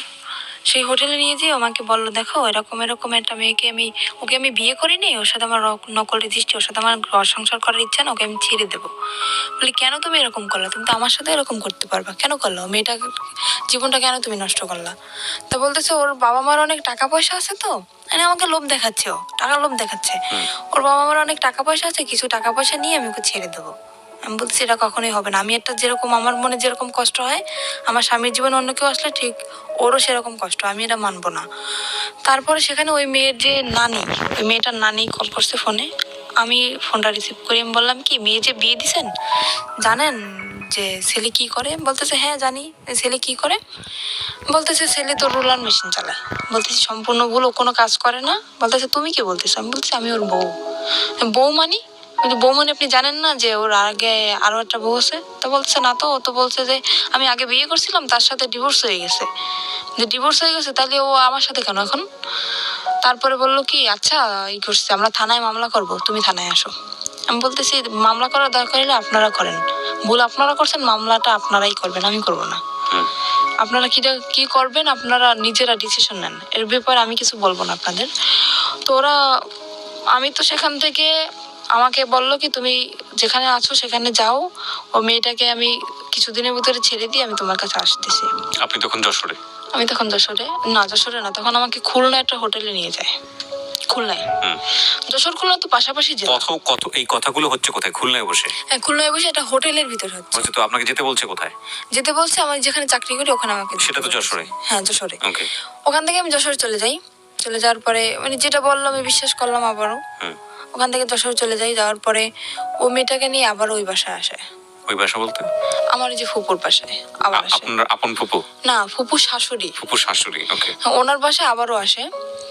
আসার পরে আমি সেদিন যখন আমি খবর পাই, ওই খালা আমাকে কল করে, যখনই আমি খবর পাই আমি সাথে সাথে অফিস থেকে বেরোয় চলে আসি। আমি আমার ম্যাডামকেও বলি না যে আমি যাচ্ছি, সেখান থেকে আমি সাথে সাথে বেরিয়ে চলে আসি। আসার পরে ও আমার আসার আধা ঘন্টা আগে বের হয়ে গেছে। যাওয়ার পরে আমি কল করছি ওকে, কি ব্যাপার, তুমি নাকি আজকে আসছিলে, তুমি চলে গেছো কেন? তো বলতেছে আমি কালকে আসবো। তো পরের দিন আসলো, আসার পরে রাত্রবেলা আমি ওর সাথে কথা বলতেছি না, কিছু না, ঝগড়া লাগাই দিতেছি। তো তখন ও রাগ করে চলে যাবে, থাকবে না। বলতেছে তোমার এই মেজাজ দেখার জন্য আমি আসি নাই। এখানে আমার তো রাগ করাটা স্বাভাবিক, যেখানে আমার স্বামীর সাথে আমার থাকার কথা, আমি চাকরি করতেছি এক জায়গায়, আমার স্বামী আর এক জায়গায় থাকতেছে, তার সাথে অন্য একটা মেয়ে, বুঝতেছি না মানে আমার অ্যাকশন নেওয়ার কথা, সে জায়গায় উল্টো আমার সাথে রাগ দেখাইতেছে। আমি এখানে থাকবো না, আমি চলে যাবো। বলছি যাও, আমি রাগের মাথায় বলতেছি তুমি যাও। তো আমার ফুফু শাশুড়ি তাকে ধরে রাখার পরে রাত্রবেলা ওর সাথে আমার কথা চলতেছে যে কেন তুমি এরকম আমার সাথে করলা, এরকম মেয়েটাকে নিয়ে তুমি ঠিকই সংসার করছো, তুমি যেহেতু তাকে রাখবা না তাহলে তাকে তুমি বাড়ি নিয়ে গেলা কেন? আমার বাড়ি জায়গা হচ্ছে না, আর তুমি তারে নিয়ে বাড়ি রাখতেছো, কিভাবে রাখতেছো? তো তখনও করলো কি, ওর মা ফোন দিল, ওই মেয়েটার মা ফোন দিল। ফোন দেওয়ার পরে আমি ফোনটা যে রিসিভ করতে গেছি, ফোনটা আমাকে দিচ্ছে না। আমি জোর করে হাত থেকে ওর ফোনটা নিয়ে গেছি, নেওয়ার পরে আমাকে মার শুরু করে দিতেছে। মারার পরে ও আমার মাথায় মারে একটা দিয়ে, আপনার ওই যে স্ট্রে থাকে না, সিগারেট খাওয়ার পরে যেটা ফালানো হয়, হ্যাঁ স্ট্রে, ওটা দিয়ে আমার মাথার মধ্যে মারার পরে আমি ওখানে অজ্ঞান হয়ে পড়ে যাই। তারপরে আমার মাথা দিয়ে প্রায় রক্ত বের হয়ে যায়, মানে অল্প কিছু ফেটে যায়, আমি ওখানে সেন্সার হয়ে যাই। প্রায় ঘন্টাখানিক পরে আমার সেন্স আসার পর দেখতেছি মেয়েটার সাথে ও কথা বলতেছে ফোনে। তখনও কথা বলতেছে যে আমার ওয়াইফ এদিকে অজ্ঞান, সেদিকে ওর কোনো খেয়াল নেই, ও সে মেয়েটার সাথে কথা বলতেছে। আমি তখন ওকে দরজা খুলে দিলাম, দারোয়ানকে ডাকলাম, ডাকার পরে আমি বললাম তুমি এখন বের হয়ে যাও। তখন রাত্র 3টা। সেখান থেকে বের হয়ে গেল। যাওয়ার পরে 4-5 দিন পরে আবার আসলো। আসার পরে আমাকে বলতেছে কি যে আমাকে শারমিন বলে ডাকে, শারমিন আমি যা করছি আসলে আমার আসলে অন্যায় হয়েছে। তো ও ওখান থেকে মানে ওই মেয়েটা যাবে না, আমাকে বললো কি তোমাকে নিয়ে আমি এক জায়গায় বেড়াতে যাব। আমি ওকে আবারও কিন্তু ক্ষমা করে দিলাম, এত অন্যায় করার পরেও। মানে আপনি মেনে নিলেন যে ওই বউ থাকা অবস্থায় আপনি থাকবেন না, তাহলে অবশ্য মেয়েটা নেই, মেয়েটা কোথায় গেছে? চলে গেছে। ও মেয়েটা চলে গেছে তারপরে? হ্যাঁ, ও বলছে যে মেয়েটা চলে গেছে, আসলে যায় নাই, মেয়েটা ওর বাড়িতে। ওকে। তারপরে আমাকে বলে তোমাকে নিয়ে আমি এক জায়গায় বেড়াতে যাবো। বলছে আচ্ছা ঠিক আছে চলো। তো বলতেছে কালকে তুমি ছুটি নেবা। বলছে আচ্ছা। তারপরে আমি আমার ফুফু শাশুড়ির কাছ থেকে কিছু টাকা নিলাম। নেওয়ার পরে ও আমাকে নিয়ে মানে আমার লাইফে ফার্স্ট আমি ওই জায়গাটা যখন দেখি, আমাকে একটা জায়গায় নিয়ে যায়, সেখানে সব মেয়েরা, সেখান থেকে আমি দেখার পরে আমি বলতেছি কি ব্যাপার, তুমি আমাকে কোথায় নিয়ে আসছো? তা বলতেছে কি এটা একটা হোটেল মেয়েদের, এখানে শুধু মেয়েরাই থাকে, এখানে কোনো ছেলেরা থাকে না। আমি বলতেছি ছেলেরা থাকে না তো তুমি ঢুকলা কিভাবে এখানে? তা বলতেছে তুমি বুঝবো না, এখানে একটা মেয়ের সাথে আমার সাথে একটা কথা হয়েছে, একটা মেয়ের সাথে আমার সাথে বন্ধুত্ব, ওর সাথে আমি দেখা করতে আসছি এখানে। বলতে দেখা করতে আসছো তো আমাকে নিয়ে আসছো কেন? তা বলতেছে তুমি চলো, তোমাকে দেখতে চাইছে। আচ্ছা ঠিক আছে চলো। আর ওখানে মনে করেন আমি হয়তো কথাটা বললে দর্শক কিছু মনে করতে পারে, ওখানে নোংরা নোংরা ড্রেস পরা হয় তো, তো আমি ওগুলো দেখে আমার খুব খারাপ লাগতেছে। আমি বলতেছি আমি ভিতরে যাবো না, তোমার যদি দেখা করার দরকার হয় তুমি যাও, আমি এখানে নিচে দাঁড়াইতেছি, তুমি যেই দেখা করে চলে আসো। তো বলতেছে না তোমার যাওয়াই লাগবে। আমাকে নিয়ে দোতলায় গেল, ওরা দোতলা সিস্টেম, দোতলায় গেল, যাওয়ার পর একটা রুমের ভিতরে ঢুকানো হলো। ও রুমটা ভিতর থেকে বন্ধ করে দিল। কি বন্ধ করলো? আমার হাজবেন্ড ভিতর থেকে বন্ধ করে দিল, আমার সাথেই ও ভিতর থেকে বন্ধ করে দিল। সেখানে ও কিছুক্ষণ কথাবার্তা আমার সাথে বলার পরে বলতেছে তুমি এখানে বসো, ও তো আবার সিগারেট খায়, তো বলছে তুমি এখানে বসো, আমি একটু সিগারেট খেয়ে আসি, নিচের থেকে নিয়ে আসি, এটা বলে চলে গেল। ঘন্টার পর আমার ফোনটা নিয়ে গেছে যাতে আমি কারোর সাথে যোগাযোগ করতে না পারি। ঘন্টার পর ঘন্টা কাটে গেল, তার কোনো খবর নাই, কি ব্যাপার। তারপর আমি ওখানে একটা খাট ছিল, শুধু খাটই ছিল রুমের ভিতর, শুধু খাট, আর কিছু ছিল না তখন। তারপরে আমি ওখানে ঘুমিয়ে যাই। ঘুমানোর পরে তখন আমি রাত্রে খাইও না, আর রাত্রে আমার রুমে কেউ আসেও না ওখানে। তারপর সকাল হয়ে যায়, সকাল হওয়ার পর আমি বুঝতে পারিনি যে সকাল হয়েছে। আমি ঘুমাই যাওয়ার পরে এবার সকালবেলা একটা মেয়ে আসলো, আমার জন্য নাস্তা নিয়ে আসছে। আমি বলতেছি কি, আচ্ছা আমার হাজবেন্ড কোথায় বলতে পারেন? বলতেছে আপনার হাজবেন্ড কে? আমি বলতেছি আমার হাজবেন্ড কে মানে আমার সাথে যে আসছে উনি আমার হাজবেন্ড। তো বলতেছে তা তো জানি না, আপনি ম্যাডামের কাছে জিজ্ঞেস করে নেন। তারপরে আমি সকালে নাস্তা করলাম। আমি বলতেছি কি ব্যাপার কিন্তু আমাকে আপনার হাজবেন্ডের কাছে ফোন ছিল না? হ্যাঁ ওর কাছে তো ফোন ছিল। আপনার কাছে ফোন ছিল না? আমার ফোনটা তো নিয়ে গেল। নিয়ে গেছে? বললাম না যে আমার ফোনটা নিয়ে গেছে যাতে আমি কারোর সাথে যোগাযোগ করতে না পারি। এবার তো আপনি ওই যে কোনো কারো কাছ থেকে ফোন নিয়ে তোর নাম্বারে ফোন দিতে কিভাবে দেবো? আমি তো রুমের ভিতরে আটকানো, আর ওখান থেকে তো আমার কল ওকে করার বাইরে কোনো থেকে চেষ্টা আটকে দিয়ে গেছে? হ্যাঁ বাইরে থেকে আমাকে তালা মেরে রেখে গেছে। আর আমি প্রায় এক সপ্তাহের মতো কিন্তু বাইরে থেকে আপনাকে যখন তালা মারলো তখন আপনি বললেন না তুমি আমাকে তালা মারতেছো কেন? না ও সেটা আমি তো বুঝতে পারি নাই যে ও বাইরে থেকে তালাবদ্ধ করে রেখে গেছে। বা এখানে কি কি ফাংশন হবে আপনি আগে থেকে আমি জানতেন? তো জানি না, আমি কিভাবে বুঝবো? আমার মনের ভিতর যদি সেরকম কোনো সন্দেহ থাকতো তাইলে তো আমি বুঝতে পারতাম যে ও আমাকে আটকে রেখে যাচ্ছে বা আমাকে ছেড়ে এখানে রেখে ও কোথাও চলে যাইতেছে, তাহলে তো আমি ওকে বাধা দিতাম। তো ওটা তো মানে লক সিস্টেম, তো ভিতর থেকে ও ওই করে বাইরে থেকে তালা মেরে রেখে গেছে। ওই লক করে দিয়ে তারপরে উপরে শিকল লাগে তারপর তালা মারছে। কিন্তু আগে যে লক করে তালা মারছে সেটা আমি জানি না।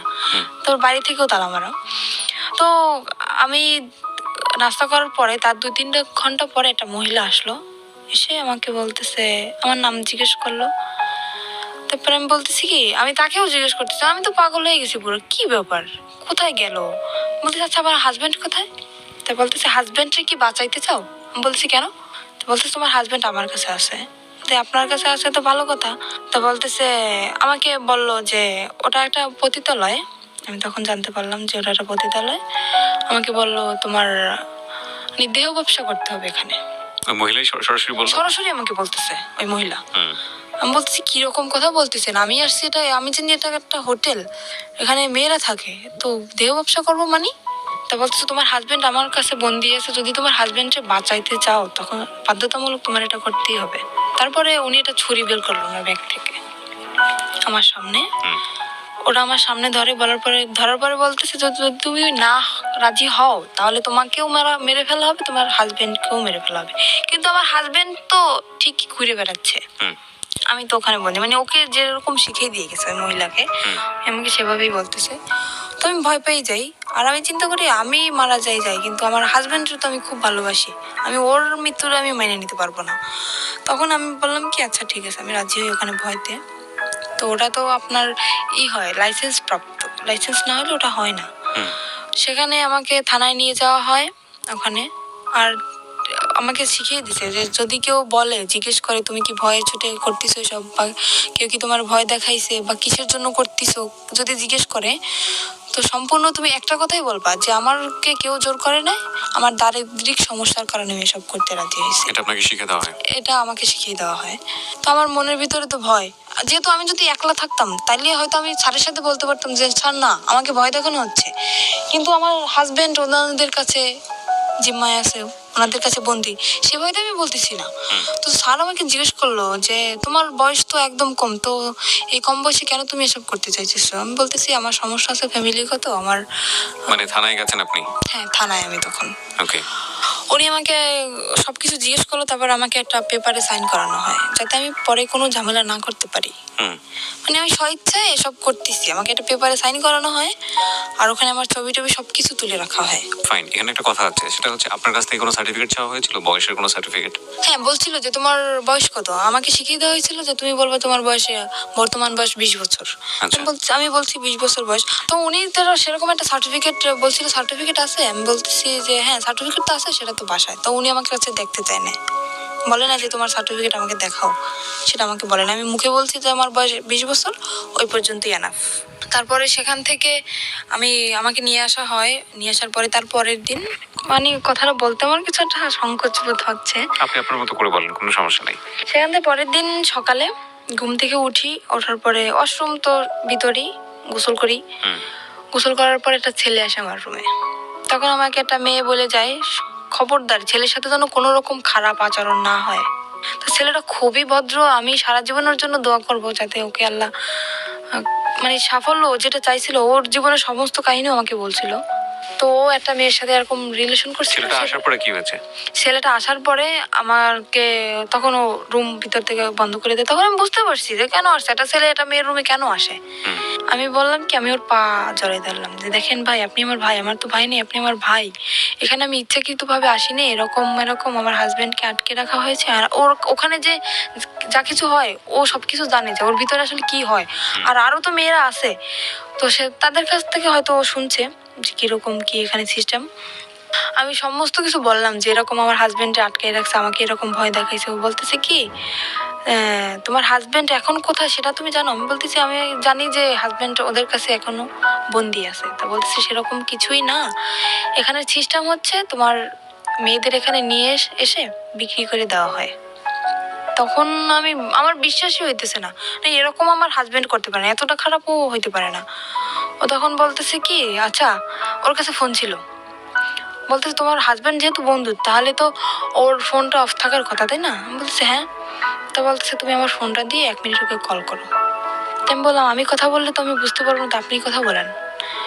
তো ফোনটা দেওয়ার পরে ওই মেয়েটা ধরছে ওর ফোনটা, মানে যাকে সে বিয়ে করেছে? যাকে সে বিয়ে করছে সেই মেয়েটা ধরছে। ধরার পরে বলতেছে কি, আপনি কে? বলতেছে আপনি কে মানে? আমি তো যার ফোন আমি তার ওয়াইফ। তখন আমি বুঝতে পারলাম যে ছেলেটা যা বলছে সম্পূর্ণ সত্যি। তখন আমি বুঝতে পারলাম। তো আমি বললাম কি যে ভাই দেখেন, আমি যদি আপনার বোন হতাম আপনি কি এটা মেনে নিতে পারতেন? তো বলতেছে না, কখনোই না। বলতেছে আপনার দুটো পায়ে ধরে আপনি আমাকে কিছু করেন না। তখন ওই ছেলেটা আমার করুণা দেখে ও ছেলেটা নিজেই কেঁদে ফেলছে। ছেলেটা বলল কি, আচ্ছা ঠিক আছে আমি তোমাকে কিছু করতেছি না, কিন্তু এরপর নেক্সট টাইম যে আসবে সে তো তোমাকে ছেড়ে দেবে না, কারণ এখানে টাকার বিনিময়ে সব কাজ করা হয়, টাকা দিয়ে তো কেউ তোমাকে ছেড়ে দেবে না। তো তুমি যদি চেষ্টা করো, আমার মনে হয় তুমি চেষ্টা করলে এখান থেকে বের হতে পারবা। ছেলেটা আমাকে বলে, বলতেছে যে করছে আমি নেক্সট টাইম যদি আমি কখনো আসি তোমার জন্য আমি সাহায্য করার করবো। ও বলতেছে যে আমি একটা মামলা করব, যে তোমার ফ্রেন্ড হিসাবে, আমি তোমার ক্লাস ফ্রেন্ড সেই হিসাবে আমি তোমার জন্য একটা মামলা শিট নিয়ে আসবে, ওখানে আমার সইটা শুধু থাকবে আর সম্পূর্ণ কিছু ওই লিখে নিয়ে আসবে যেটা লেখার। আমি বলতেছি সেটা তো হবে না, কারণ ওখানে আমার সই নেওয়া হয়েছে যাতে আমি কোনো কিছু না করতে পারি। হ্যাঁ, পুলিশ ফাঁড়িতে। তো বলছে তাহলে কি করবা, দেখো কি করতে পারো। ও তো চলে গেল। এবার আমি দরজাটা আমি নিজেই বন্ধ করে দিলাম। দেওয়ার পরে আমি খুঁজতেছি যে ছুরি বা অন্য কিছু যদি আমি পাই, আমি আত্মহত্যা করার চেষ্টা করতেছি।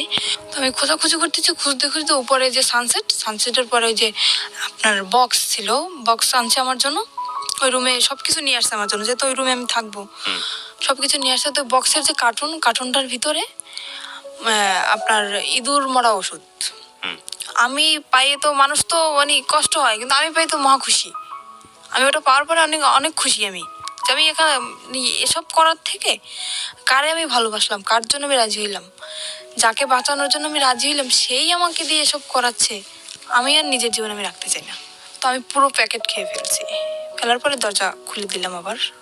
দেওয়ার পর আবার আরেকটা ছেলে আসছে, এসে দেখতেছে আমার অবস্থা খুবই খারাপ, পুরো শরীর ঘেমে গেছে আর আমি কথা বলতে পারতেছি না। তো আমার যে ওখানে যে ওই যে মহিলাটা ওনাকে ডাক দেওয়ার পর উনি তো ভয় পেয়ে গেছে। তো এখানে যেহেতু আমার থেকে সই নেওয়া হয়েছে, তখন তো ওরা বুঝে যাবে যে আমাকে ভয় দেখানো হয়েছে, আমার থেকে সই নেওয়া হয়েছে, যে আমি স্বেচ্ছায় সব করতেছি, তাহলে কেন আমি বিষ খেলাম, এখানে প্রশ্ন উঠবে না। তখন উনি আমাকে তাড়াতাড়ি হসপিটালে নিয়ে গেল। হসপিটালে নেওয়ার পর আমাকে ওয়াশ করানো হলো, তারপরে ওখানে হসপিটালে আমাকে ভর্তি করলো। করার পরে মোটামুটি থানায়ও খবরটা চলে গেছে। থানার স্যার আমার কাছে আসলো, এসে তখন আমি পুরো অজ্ঞান, তখন আমার জ্ঞান আসে নাই। তো স্যার তখন আমাকে কিছু জিজ্ঞেস করতে পারে না, চলে গেছে। যাওয়ার পরে 1 সপ্তাহ পরে ওই যে আমার হাজবেন্ড ও আসে, ওর কাছেও খবর চলে গেছে। ও আসে আমার তো অক্সিজেন লাগানো, তারপরে মুখে তো খাইতে পারি না, এনজি টিউবে খাই। তো আমার হাতটা ধরলো, সেরকম একটা কথাও বলতে পারি না। আমি ওকে দেখে কেঁদে ফেলছি। আমি যে কি আমি অ্যাকশন নিতেছি, কেন তুমি আসছো? আমার ডক্টর সবাই আমার সামনে, আমি ওখানে অ্যাকশন নিতেছি, তুমি কেন আসছো? তুমি এখান থেকে চলে যাও। আমি এক নজর ওকে দেখার পরে আমি চোখ বন্ধ করে ফেলছি, এতটা ঘৃণা আসছে আমার। আমি বললাম তুমি চলে যাও এখান থেকে, আমি তোমাকে দেখতে চাই না। তো সেখান থেকে ও বললো কি, আমি চলে যাবো ঠিকই, কিন্তু তোমাকে সাথে নিয়ে যাবো। কোথায় নিয়ে যাবো? আবার আমাকে কোথাও বিক্রি করার ইচ্ছা আছে তোমার? কোথায় নিয়ে যাবো আবার? তো আমার হাতটা ধরলো, ধরার পরে বললো কি যে আমি আসলে বুঝতে পারিনি যে তুমি আমাকে এতটা ভালোবাসো, তাহলে আমি এটা করতাম না কখনোই। আমাকে মাপ, আমার কাছে মাপ চাইলো যে আমি আর কখনো এরকম করব না, মেয়েটাকে আমি ছেড়ে দেবো, তুমি যেটা বলো আমি সেটাই শুনবো। অনেক করোনা করার পরে আবারও আমি ওকে বিশ্বাস করলাম, এত কিছু করার পরেও আবারও বিশ্বাস করলাম ওকে আমি। সেখান থেকে হসপিটাল থেকে আমার রিলিজ দেয় নাই তখনও, ডাক্তারে না বললে আমি সুস্থ না তখনও, নার্সরে উনি কিছু টাকা ঘুষ দেয়, দেওয়ার পরে আমার ওই যে এনজিটিউ পরানো, তারপরে আপনার অক্সিজেন লাগানো, হাতে ক্যানুলা করা, সব কিছু খুলে তারপরে সেখান থেকে নার্সরে কিছু টাকা ঘুষ দিয়ে ওখান থেকে আমাকে নিয়ে আসে ওগুলো খোলানোর জন্য। কিন্তু নার্স তো ডাক্তারের অনুমতি ছাড়া খুলতে পারবে না, উনি টাকা পাওয়ার পরে উনি খুলে দিল ওগুলো। নার্স ওগুলো খুলে দেওয়ার পরে আমি তখন হাঁটতেও পারি না ঠিক মতন, এতটাই ক্লান্ত আমি। আমাকে নিয়ে তখন সে ঢাকা, আমার একটা ফুপু আছে সেখানে আমাকে নিয়ে আসে, আমার আপন ফুপু, সেখানে আমাকে নিয়ে আসে। আর বাড়ি তো গেলে তো যদি এই সমস্ত কথা শোনে তাইলে তো মনে করেন ওরে তো মারবে, সাথে আমিও মার খাবো, যে এত কিছু তাও তারপরও কেন আমি মেনে নিলাম। আমি বাড়ি গেলাম না, আমার সে ফুপুর কাছে গেলাম, তারপর ওখানে আমি 1 মাস পর্যন্ত থাকলাম। থাকার পরে ও বললো কি, দেখো আমি তো কাপড় চোপড় কিছুই নিয়ে আসি না, আমার কাপড় চোপড় তো সবকিছু বাড়িতে, তা তুমি এখানে থাকো, মানে আমাদের ওখানে চাকরি বাকরি নেওয়ার কথা, তো আমি সুস্থ হবো তারপরে চাকরি নেবো। বললো আমি বাড়ি থেকে আমি কাপড়গুলো নিয়ে আসি আমার, এই বলেও বাড়ি চলে গেল। যাওয়ার পরে ও যেদিন যাবে তার পরের দিন আসার কথা, আসতেছে না। তারপরে আমি বললাম কি ব্যাপার, তোমার আসার কথা, তুমি কেন আসতেছো না? সে ওখান থেকে এসে চলে গেছে, সেই শ্বশুর বাড়ি চলে গেছে, ওর যে সেই শ্বশুর বাড়ি চলে গেছে। ফোন করলে মাঝে মাঝে ওই মেয়েটা ধরে। তারপরে আমি বুঝতে পারলাম আস্তে আস্তে, অনেক কান্নাকাটি করছি, অনেক রিকোয়েস্ট করছি তুমি আমাকে নিয়ে যাও নিয়ে যাও। সেখান থেকে আমার আব্বু আম্মু যখন জানতে পারি আমি ওখানে, আমাকে নিয়ে যাওয়ার পরে ওই যে মহিলা, ওই মহিলাকে নাম্বার দিয়ে দেয়, আমার আম্মুর নাম্বার দিয়ে দেয়। কিসের জন্য জানেন? যাতে আমি আমার বাড়িতেও জায়গা না পাই, আর ওর কাছেও যাতে আমি না যেতে পারি। ও ওর বাড়িতে সম্পূর্ণ সবাইকে জানাই দিছে যে আমি এসব করি, আমি বিয়ের আগে এসব করতাম, ও জানতে পারছে, সেজন্য ও আমাকে ডিভোর্স দিতে চায়। আসলে তো কিছুই না সেরকম, ও নিজে করছে এগুলা। এটা বলার পরে আমার আম্মুর কাছে ওই মহিলাকে ফোন করার পরে ওই ফোনটা আমার আব্বু ধরার পরে ওই সম্পূর্ণ কথা মানে বানাই যা বলার সব বলছে, যে আপনার মেয়ে এতদিন শ্বশুর বাড়ি ছিল না, আমার এখানে ছিল, এসব করতো। আর এসব কথা শোনার পরে আমার আব্বু তো সবাইকে বলে দিল। মানে এই ফোনটা কে ধরেছে? আমার আব্বু, সৎ আব্বু। না, আমি আসলে এই জিনিসটা একটু ক্লিয়ার হতে চাই। ফোনটা কে করেছে, কাকে ফোনটা রিসিভ করেছে কে? ফোনটা করছে আমাকে যেখানে বিক্রি করে দেওয়া হয়েছিল, ওখানে যে মহিলা ছিল উনি ফোন করছে, উনি ফোন নাম্বারটা নিছে আমার হাজবেন্ডের কাছ থেকে। কাকে করেছে ফোনটা? ফোনটা করছে আমার আম্মুর ফোনে, কিন্তু ফোনটা রিসিভ করছে আমার যে আব্বু। মানে তখন তো আপনার আম্মুর বিয়ে হয়েছে? হ্যাঁ, তখন আর একটা বিয়ে ফোন হয়েছে। করে ওই ভদ্র মহিলা, মানে হোটেলের যিনি ইনচার্জ ছিলেন ওইসব কাজের, ওই ভদ্র মহিলা ফোন করে আপনার মাকে বলেছে যে আপনার, আমার মাকে না, আমার সৎ যে আব্বু, মানে ওনাকে আলটিমেটলি আপনার মাকে ফোন করার জন্য বলেছিল, কিন্তু আপনার সৎ বাবা রিসিভ করেছে, সৎ বাবাকে বলেছে যে এই সব কাজ করেছে আপনার মেয়ে। ওকে। আর উনি যেগুলো বলছে এগুলো তো সম্পূর্ণ মিথ্যা কথা, রাইট? তারপর মানে উনি চায় যে আমার বাড়ির থেকে যদি আমাকে তাড়িয়ে দেওয়া হয় তখন আমার বাধ্যতামূলক ওখানে যেতে হবে, কোনো উপায় থাকবে না, কোনো উপায় থাকবে না। তখন আমার আব্বু ওটা শোনার পরে, আমি ওনাকে আব্বু বলেই ডাকতাম, ওটা শোনার পরে সে আমাকে মানে একদম ক্লিয়ারলি বলতেছে তুমি বাড়ি থেকে বের হয়ে যাও। ফ্যামিলির সবাইকে জানাই দিল।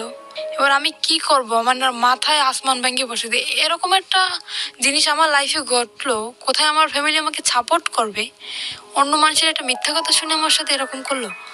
আমি বাড়ি থেকে বের হয়ে চলে আসলাম। মাও বললো বাড়ি থেকে বের হয়ে যেতে?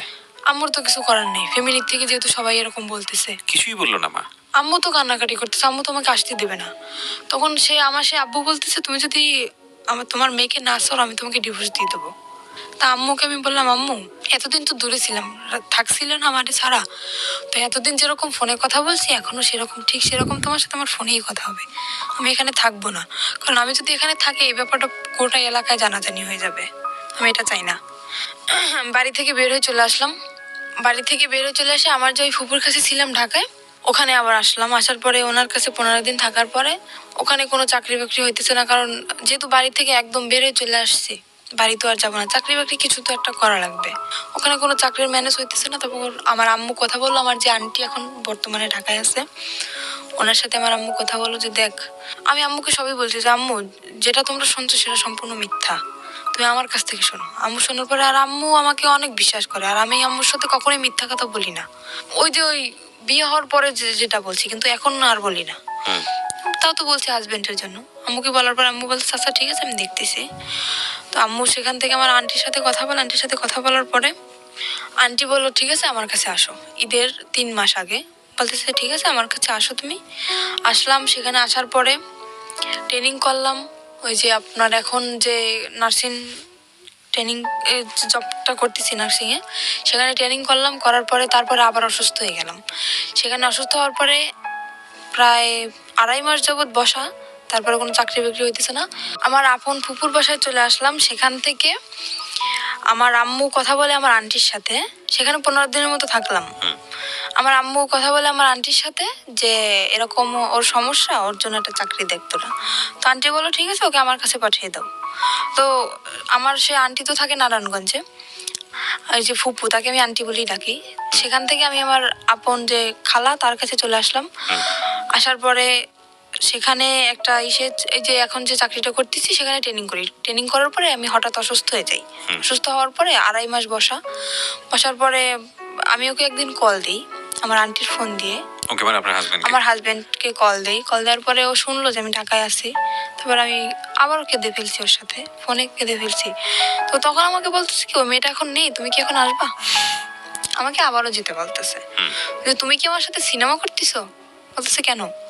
তুমি দীর্ঘ 6টা মাস যাবত তুমি আমার সাথে কোনো যোগাযোগ রাখো নাই। ওই যে চলে গেছো, তারপরে কত কান্নাকাটি আমি করছি, তুমি আমাকে তো নিয়ে যাওই নাই, আর তুমি নিজেও আসো নাই। এখন আমাকে যেতে বলছো, তুমি কি আমার আবার জীবনটা নষ্ট করতে চাও? তারপরে মাঝে হয়েছে কি, আমি একটা দেখাই, কবিরাজ দেখাই, উনি আমাকে একটা মান্ডুলি দেওয়ার পরে সেখান থেকে আমি একটু ওকে কিছুটা বলতে পারছি এখন। আমি বললাম কি, আমি তোমাকে ভুলে যেতে চাই, আমি চাই না যে যে জিনিসটা আমার জীবন থেকে চলে গেছে, যে অতীতটা চলে গেছে, সেই অতীতটা আবার আমার জীবনে ফিরে আসুক, আমি চাই না। তোমার যদি মনে চায় আমার সাথে, যদি বোঝো যে না শারমিন সত্যি আমাকে ভালোবাসতো, যদি আমার সাথে কথা বলতে মন চায়, মাঝে মাঝে তুমি শুধু আমার সাথে একটু কথা বলো, আমার একটাই রিকোয়েস্ট, আমি তোমার কাছে আর যাইতে চাই না। তো এখনো মাঝে মাঝে ও আমাকে কল করে বলে যে তুমি আসো। তো তারপরে সেখান থেকে কথা হওয়ার পরে আরেকদিন আমি আবার ওকে কল করছি, কল করার পরে ওর যে বউ ধরছে, সেখান থেকে কত মিথ্যে কথা ও বলতেছে আমার সাথে এখনো পর্যন্ত। আবার ওর বউ ধরার পরে আমার সাথে কথা বলে।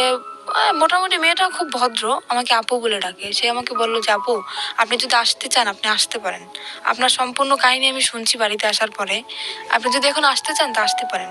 আমি বললাম কি না, আমি আসবো না, যেহেতু তুমি একটা মেয়ে অনেক মনে আশা নিয়েই বিয়েটা করছো, তো ওর সাথে সংসারটা করার চেষ্টা করো। ওকে আমি বুঝে সুঝে বললাম যে এরকম চলো, কি পছন্দ করে না সবকিছু আমি ওকে শিখিয়ে দিলাম। দেওয়ার পরে তারপরে আমাকে বলতেছে তুমি আসো। ও মেয়েটাও বলতেছে, ও বলতেছে, কিন্তু কিসের আশায় বলতেছে সেটা আমি জানি না, মানে হয়তো মনের ভিতর অন্য কিছু। মানে এটা হচ্ছে আপনার এখনকার আমার অবস্থা? ধারণা এখনকার অবস্থা এটা হচ্ছে আপনার? হ্যাঁ। বর্তমানে আপনি কি করেন? বর্তমানে এখন আমি একটা জব করতেছি, নার্সিং জব। নার্সিং বলতে এটা কি ধরনের নার্সিং? মানে হোম সার্ভিস? হ্যাঁ, এটা হোম সার্ভিস। আচ্ছা, তো সেটা হচ্ছে বিভিন্ন পেশেন্ট যাদেরকে বাসায় সেবা দিতে হয়, কোন একটা কোম্পানির আন্ডারে থেকে আপনি এই কাজটা করছেন, সার্ভিসটা দিচ্ছেন, তাই কি? হ্যাঁ। ওকে। তো এখন আমি আরেকটা কথা জানাইতে চাই যে আমার জীবনে যে ঘটনাটা ঘটছে, এরকম ঘটনা হয়তো কোনো মেয়ের জীবনে ঘটে নাই, আর যদি ঘটেও থাকে তাও খুব কম। না, এর চেয়েও ভয়াবহ ঘটনা ঘটে। আপনি জীবন গল্প শোনেন প্রতিনিয়ত? অবশ্যই শুনি। এর আপনি থেকে ভয়াবহ ঘটনা বলতে কি করতে পারে? না, এর চেয়েও ভয়াবহ ভয়ঙ্করতম ঘটনা ঘটে, সেদিকে আমরা নাই বাজাই। কিন্তু আপনার জীবনে যেটা ঘটেছে সেটাই আপনার কাছে ভয়ঙ্কর। আমার জীবনে যেটা ঘটে সেটা আমার কাছে ভয়ঙ্কর। হ্যাঁ। মানুষের ঘটনা মূল্যায়ন না কিন্তু করে এটা তো আমার আপনি কাছে- আমাকে এটা বলেন, আপনার জীবনে আপনার হাজবেন্ড যেহেতু প্রথম মানুষ, সুতরাং হ্যাঁ। বাছ বিচার করার কোনো সুযোগই আপনার জীবনে আসেনি। আপনি আরো যখন পরিণত বয়সে যাবেন, আরো যখন বিভিন্ন রকমের এক্সপিরিয়েন্স আপনার হবে, তখন আপনি বুঝতে পারবেন যে এই সময়টা আপনার জন্য কতটা ভুল ছিল, কতটা রিস্কি ছিল, হ্যাঁ। কতটা বোকামি ছিল, যেটা আপনি এই বয়সে বসে সেটা বুঝতে পারবেন না। কিন্তু আমার একটু জানতে ইচ্ছে করছে, শুধু একটু না, খুবই জানতে ইচ্ছে করছে যে আপনি গল্পটা কেন আজকে রেডিওতে লাখ লাখ মানুষের সামনে বললেন। ইউটিউবে আপনার এই গল্পটা যাচ্ছে খুব ছোট করে, লাখ লাখ মানুষ আপনাকে দেখছে, আপনি স্বেচ্ছায় নিজেকে দেখার অনুমতি দিয়েছেন। তো এগুলো আপনি কেন বলতে গেলেন? এটা আমি বললাম যে একটা ছেলে কতটা নিচে নামলে এরকম একটা জঘন্য কাজ করতে পারে, সেটা জানানোর জন্য, যে একটা ছেলে কেন এরকম করে, একটা মেয়ের সাথে কেন করে, তার অন্যায় কি। একটা মেয়ে একটা ছেলেকে বিয়ে করে সংসার করার জন্য, শুধু কি এটাই? শুধু এটাই। কিন্তু আমি তো অনেক কিছু দেখতে পাচ্ছি গল্পের মধ্যে, যে একটা মেয়ে কতটা বোকা হলে এতবার ভুল করার পরও একটা ছেলেকে, মানে এটা তো বোকামি না, এটা তো ভালোবাসা। এটা ভালোবাসা না, এটা বোকামি। আমি মনে করি এটা ভালোবাসা। এটা ভয়ঙ্করতম বোকামি। এর মাঝখানেও অনেক কিছু ঘটছে যেটা আমি বলতে চাই না। What ever the situation is, আপনি শেষ পর্যন্ত ছেলেটাকে লাভ করেন, আপনি স্টিল তাকে লাভ করেন, এটা আপনি অস্বীকার করতে পারবেন? মোটেই না। আর আমি যতদিন পর্যন্ত বাঁচবো ততদিনও আমার মনের ভিতর থাকবে। এটা মিথ্যা কথা। মোটেই না। আপনি আমার কথাগুলো একটু মনোযোগ দিয়ে শোনেন, তাহলে আপনি বুঝতে পারবেন যেটা আপনি এখন বিশ্বাস করতে পারবেন না, but that will eventually true after the age. সেটা আপনার জীবনে সত্য। আমরা যখন কাউকে লাভ করি, হ্যাঁ, আমি সরি যে আমি আপনাকে কষ্ট দিচ্ছি, কিন্তু এটাই No. সত্য। আমরা যখন কাউকে লাভ করি বা কাউকে যখন ভালোবেসে ফেলি, তখন ওই মানুষটা ছাড়া আমাদের জীবন চলবে না, এটাই আমরা মনে করি। হ্যাঁ। বাট এটা যে চরমতম মিথ্যা কথা এবং এটা যে আসলে সত্য না। না, এটা আমি এখন মনে করতেছি, জীবনটা কারোর জন্য কখনো থেমে থাকে না। না, আপনি যে বললেন না যে একটু আগে যে আপনি না, তাকে ভালোবাসাটা আমার মনের ভিতরে থাকবে, আমি সেটা বলছি। থাকবে না, আপনার ভালোবাসা অবশ্যই থাকবে। ডেফিনেটলি থাকবে না। কিভাবে থাকবে না বলেন? এবং এটার অ্যান্সার আপনি এখন আমাকে মনে করে নেন যে আমি যেটা বলছি সেটা মিথ্যা কথাই কথা, আপনি এটাই মনে করবেন। কিন্তু আপনি একটা সময় গিয়ে মনে করবেন যে না, আমি যেটা বলেছিলাম আজকের অনুষ্ঠানে ডকুমেন্টস থাকবে, তো আপনি দেখবেন আপনি যখন পরিণত বয়স, এই ইউটিউবে এটা থেকে যাবে, ইউটিউবে আপনি আরো 5 বছর পর 10 বছর পরে গিয়ে বলবেন যে কিবরিয়া ভাই এই কথাটা বলেছিল অনুষ্ঠানে এবং এটাই সত্য। আপনাকে আমি আরো 10 বছর পর ইনভাইট করবো এই অনুষ্ঠানে, আমি যদি করি, আমি আপনাকে ইনভাইট করবো এবং আমার যে কথাটা ছিল যে এটা থাকবে না, শুধু ঘেন্নাটুকু থাকবে, ভালোবাসা থাকবে না। এবং এই ফিলটাই থাকবে আজ থেকে 5 বছর পর, 10 বছর পরে। আমি যেটা বলতে চাচ্ছি যে আপনার ওই পরিণত বয়সটা নাই, ম্যাচুরিটিটা নাই। নইলে একটা মানুষ আপনাকে মৃত্যুর মুখে ঠেলে দিয়েছে। একটা মানুষ, নারীর সতীত্ব যেটা, এটা আমাদের সমাজে মনে করা হয় একটা নারীর সতীত্ব না থাকলে আর কিছুই নাই। আমাদের সমাজ, আমাদের সামাজিকতা এটাই খুবই ভঙ্গুর একটা মানসিকতা, এবং সেই জায়গাটায় ফেলে দিয়েছে।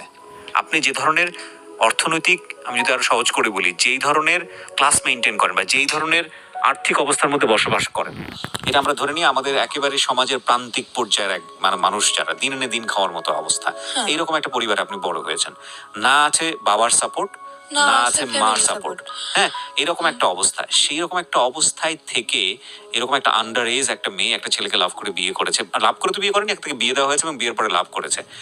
তো এইটা 21 বছরের আপনার যে ছেলেটা, আপনি যদি যে কথা বলেছেন এখানে সেগুলো যদি সত্য হয়ে থাকে, আমি তার নাম পর্যন্ত জানতে চাই না, আমি জানতে চাইও না, আপনি যা বলেছেন এখানে সেগুলো যদি সত্য হয়ে থাকে, 21 বছরের এই ছেলেটাকে এটা খুব ভালো করে বুঝতো এবং সেই ইকুয়েশনগুলো খুব ঠান্ডা মাথায় করেছে যে ওকে যদি আমি এই জায়গাটায় ফেলে দেই, আমাকে বলার কেউ নাই। দেখেন, আমি একটা সহজ এক্সাম্পল দিই, আপনাকে এভাবে কেউ কখনো বলেছে কিনা। ও কিন্তু ভয় পায়। ওর চাচা, আপনার চাচা শ্বশুর যে কদিন বেঁচে ছিল, ছোট চাচা শ্বশুর, ও কিন্তু খারাপ ব্যবহার করেনি আপনার সঙ্গে। তার মানে ওর যদি কেউ গাইড করার থাকতো, ওকে যদি কেউ শাসন করার থাকতো, এবং আপনার ফ্যামিলিতে যদি এরকম গার্ডস থাকতো যে না, আপনার বাবা ওর একদম মানে সহজ বাংলায় যেটা, গ্রাম্য ভাষায় যেটা বলে, টুটি ছিঁড়ে ফেলবে, এরকম যদি কোনো অন্যায় হয় তার মেয়ের প্রতি, ও জীবনও আপনাকে নিয়ে এতটা সাহস করতো না। অবশ্যই, রাইট?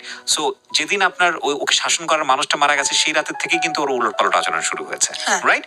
তো এই জিনিসটাও খুব সুন্দর করে ইকুয়েশন করে করেছে, কোনটা যোগ করলে যোগ হবে, কোনটা বিয়োগ করলে বিয়োগ হবে। আরো ওর একটা দিক ছিল কি, আমি যখন যতই আমি রাগারাগি করতাম না কেন, ও কোনো কথা বলতো না, একদম চুপচাপ থাকতো, কিন্তু খুব মানে খুব ঠান্ডা মাথায় কাজ করতো। হ্যাঁ, আপনার কথাটা একদম রাইট। আমি এখন যেটা বলবো আরো অনেক কিছু বের হবে, রাইট? তো আমি আপনাকে মূলত, আপনি যে কথাটা বললেন না যে ছেলেদেরকে বিশ্বাস করার জায়গাটা, এটা আপনার বয়সের ফিল। এখানে আরো অনেকগুলো বিষয় আছে। আপনার ইমোশনের জায়গাটা থেকে আপনি এত কিছুর পরেও ওই ছেলেটাকে ভালোবাসেন, সেটা আপনার বয়সের কারণেই। আমি এটা বলতে চাচ্ছি, এটাও একটা ভয়ানক রকমের ভুল। লাভ জিনিসটা কি জানেন? লাভ জিনিসটা হচ্ছে উইথ রেসপেক্ট। লাভ জিনিসটা ওয়ান সাইডেড না, এটা একটা সময়ের প্রেক্ষাপটে হতে পারে। হ্যাঁ, আপনি কাউকে ভালোবাসলেন, ঠিক আছে, সে মানুষটা আপনাকে ভালোবাসে না, আপনি সারাটা জীবন তাকে পাগলের মতো ভালোবেসে যাবেন, আপনার জীবনে কেউ আসবে না। দ্যাট ক্যান বি লাইক একটা খুব অল্প সময়, খুব অল্প কিছু, হয়তো লাখে একজন মানুষ, কোটিতে একজন মানুষ, দে আর ডিফারেন্ট। অ্যান্ড এক্সেপশনের জায়গাটা কখনো এক্সাম্পল হতে পারে না। কিন্তু আমরা যারা মোস্ট কমন মানুষ, কমন পিপল যারা, তাদের লাইফে কিন্তু এই ঘটনাটা মানে কম আর বেশি এরকম। আপনার লাইফে এখন পর্যন্ত ওকে রিপ্লেস করার মতো মানুষ আসেনি বলেই আপনার কাছে এখন পর্যন্ত মনে হচ্ছে যে না, ওই মানুষটাই অসাধারণ মানুষ। কিন্তু যখন অন্য কেউ চলে আসবে যাকে ভালোবেসে ফেলবেন, তখন মনে হবে না, জীবনে অনেক বড় একটা ভুল। এখানে আমার একটা কথা, কিন্তু হয়তো আপনি এসেছে অনেক, কিন্তু আপনার মনে হয়তো ঘন্টা নাড়াতে পারেনি।